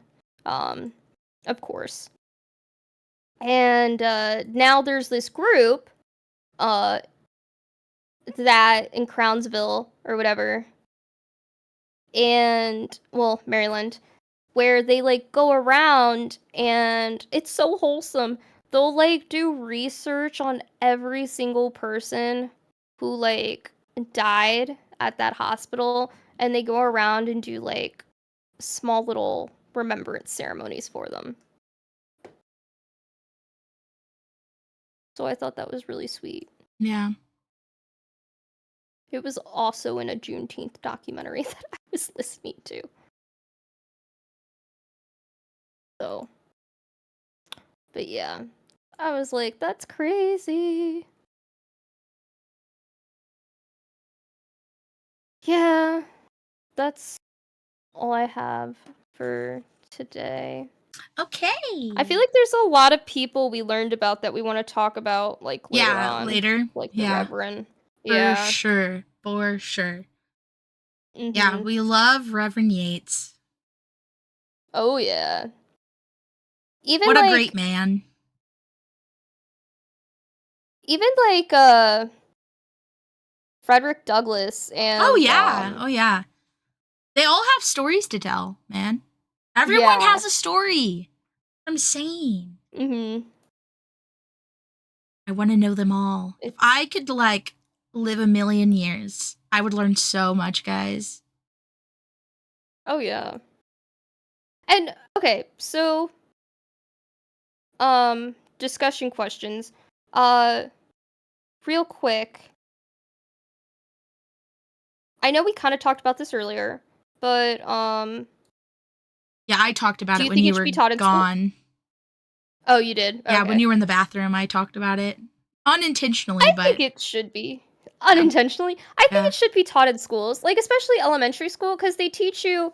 Well, like, yeah, like, in elementary school, they don't teach you about the nitty-gritty, but they do teach you that, like, about segregation and stuff, and I think that you could talk about the celebration of that in, like, tandem with it, you know?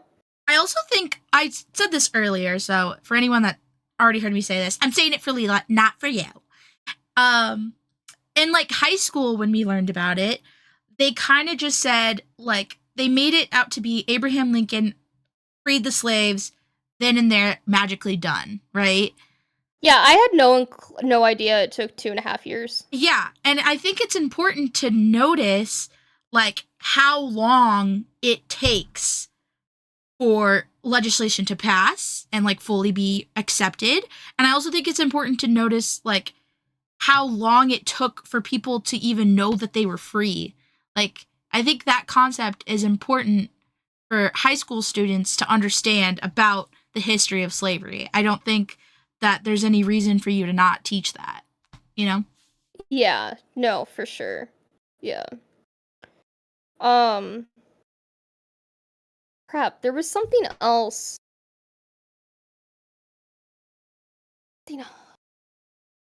What the fuck was it?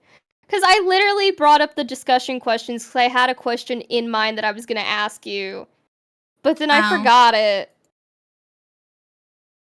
And now I'm, like, annoyed that I forgot it. What the fuck? Okay, well, I guess we can continue. Maybe something will trigger it. Okay. Trigger the question. Okay. Yeah. Maybe something will trigger the question.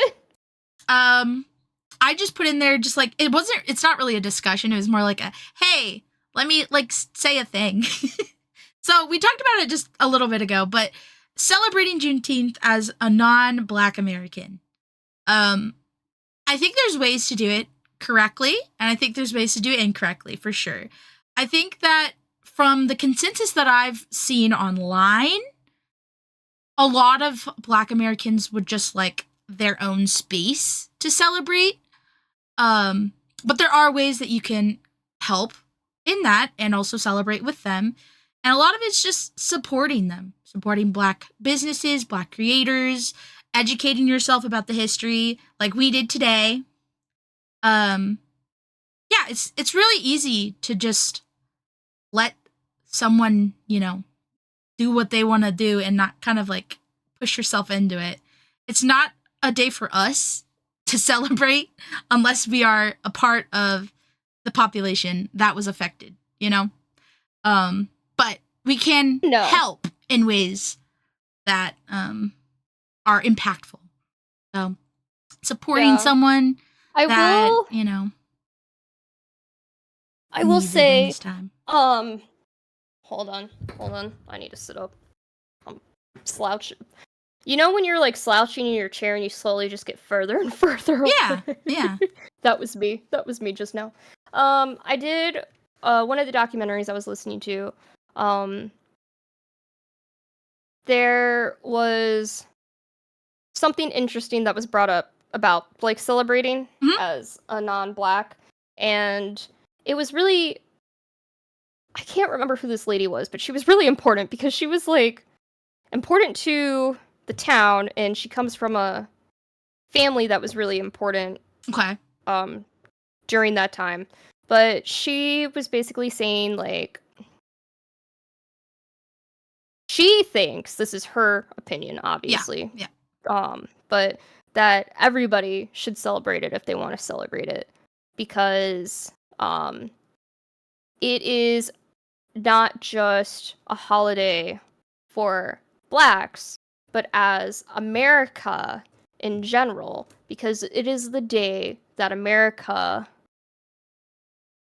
the American people became America. Like, it is when America became America. Okay. In the sense of like everybody, like a unified, is an American. yeah, as a unified, yeah. So she viewed I it can understand as that. Yeah. So I thought that was an interesting perspective. I think there's too many perspectives, or like there's no consensus, right? There's no like one decision that the whole entirety of the Black community has decided is the right choice. Like, it's going to be subjective. It's going to be a case by case thing. I just think that as long as you're being respectful, I don't think there's anything that you can do that'll be like wrong. And I think that like going to like parades or like concerts that they're holding, I think that's like giving support. I don't think that's a bad thing. Yeah. I just think you just have to be mindful of being respectful of like, don't make it all about you, like. Yeah. There's certain ways that you could make it like not about what it should be about, or like, I don't know how to explain how I'm feeling about it, but I definitely think that everyone should celebrate it in some way. If you're an American, like, it is an important part of our history, for sure. Yeah, for sure. Yeah. I remembered what it was. Okay, I see it in all caps. Yeah. Okay. Why Is this so important that it became a federal holiday? Why should we celebrate it? Why? I think I've kind of talked about it the whole episode. I know we've talked about it the whole episode, but like you were kind of talking about it earlier too, in the sense of how people are kind of like they don't understand The history, the they don't understand impact. why it's so important it gets its own day. Yeah. I And think they do that though because they weren't ever taught what it's about. Like they don't know the impact. And if you know the impact, you kind of already know why it is important. Like it's kind of self-explanatory in that way. And I think it's important because like to make it a federal holiday because it gives it more recognition and that forces people to learn about it. Like I saw so many people on freaking TikTok of all things being like on someone's video that I was watching, like explaining things or talking about things. They were like, I came here because I wanted to learn about like what this holiday meant because it's a federal holiday and I didn't know what it meant. And like this is how I found out. And I like am so grateful that you were able to explain this to me. Like there's so many people that just genuinely had no idea or like motivation to learn about it until it became a federal holiday. So I think that is part of the reason why it becoming a federal holiday was so important. But yeah, I talked about it the whole time. So what do you think, Lila? Why do you think it's important? I just found I was trying to find things on why people don't think it's important. This person, just because I think they're wrong. But I want to understand why, like where their mindset is. You know what I mean? It doesn't pertain to them, so they don't care, is a lot of the reason. Like, it's not about them, so they're just like, it has nothing to do with me, so I don't care. Like, that's a big opinion there. Quote, I think it's an unlikely holiday, especially to be considered national when it was just a Texas thing. I guess. I would, going on to say, I would much prefer something like Emancipation Day, which celebrates the Emancipation Proclamation given by President Abraham Lincoln in September 1862. Yeah, which went into effect January 1863. Did they not like look at like the context? Like, well, they said so. People didn't even know they were emancipated. I know, but it goes on to say it doesn't count. So it applied to Texas as well to slaves in other places. I guess. I sort of understand their argument, I guess, but like, I don't agree with it. You know? Yeah. At least they're not saying that it shouldn't be celebrated at all? Question mark? Yeah. Oh, that was that was a professor in Virginia. Oh. Who apparently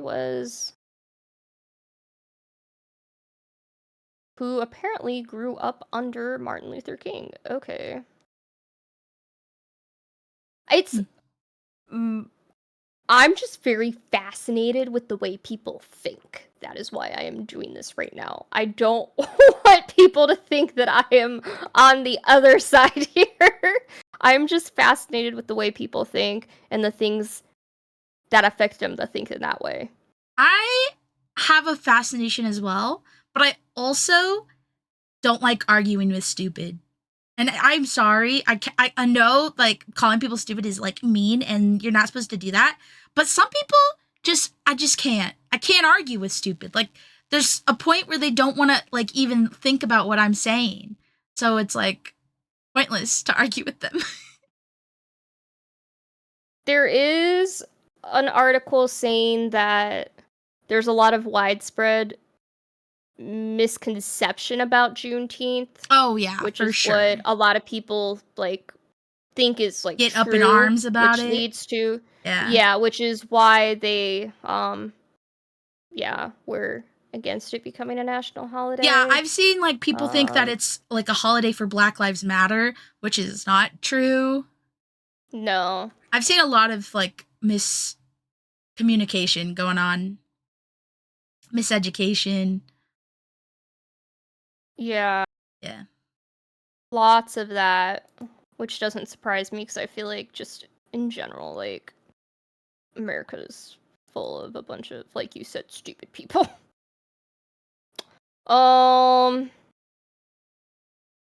Let's see. I was trying to see if there was anybody, like, in the government who had statements. I like making fun of people in the government.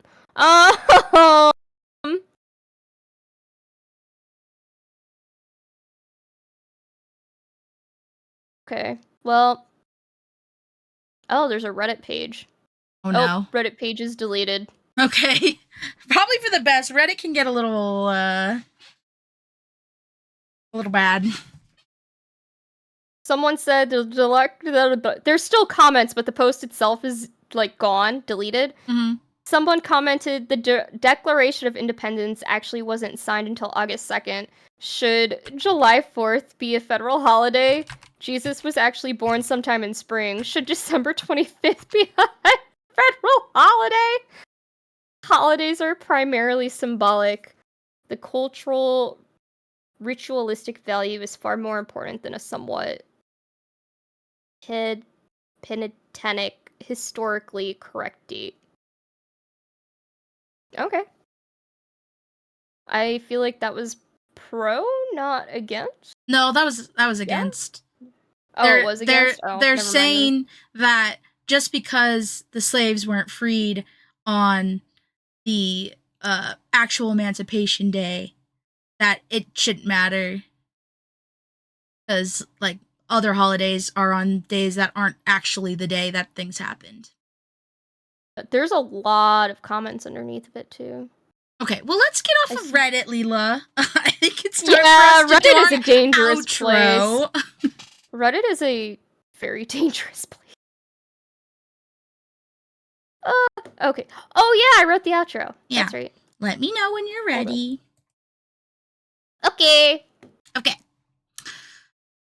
Juneteenth has never been a celebration of victory or an acceptance of the way things are. It's a celebration of progress. It's an affirmation that despite the most painful parts of our history, change is possible, and there is still so much work to do.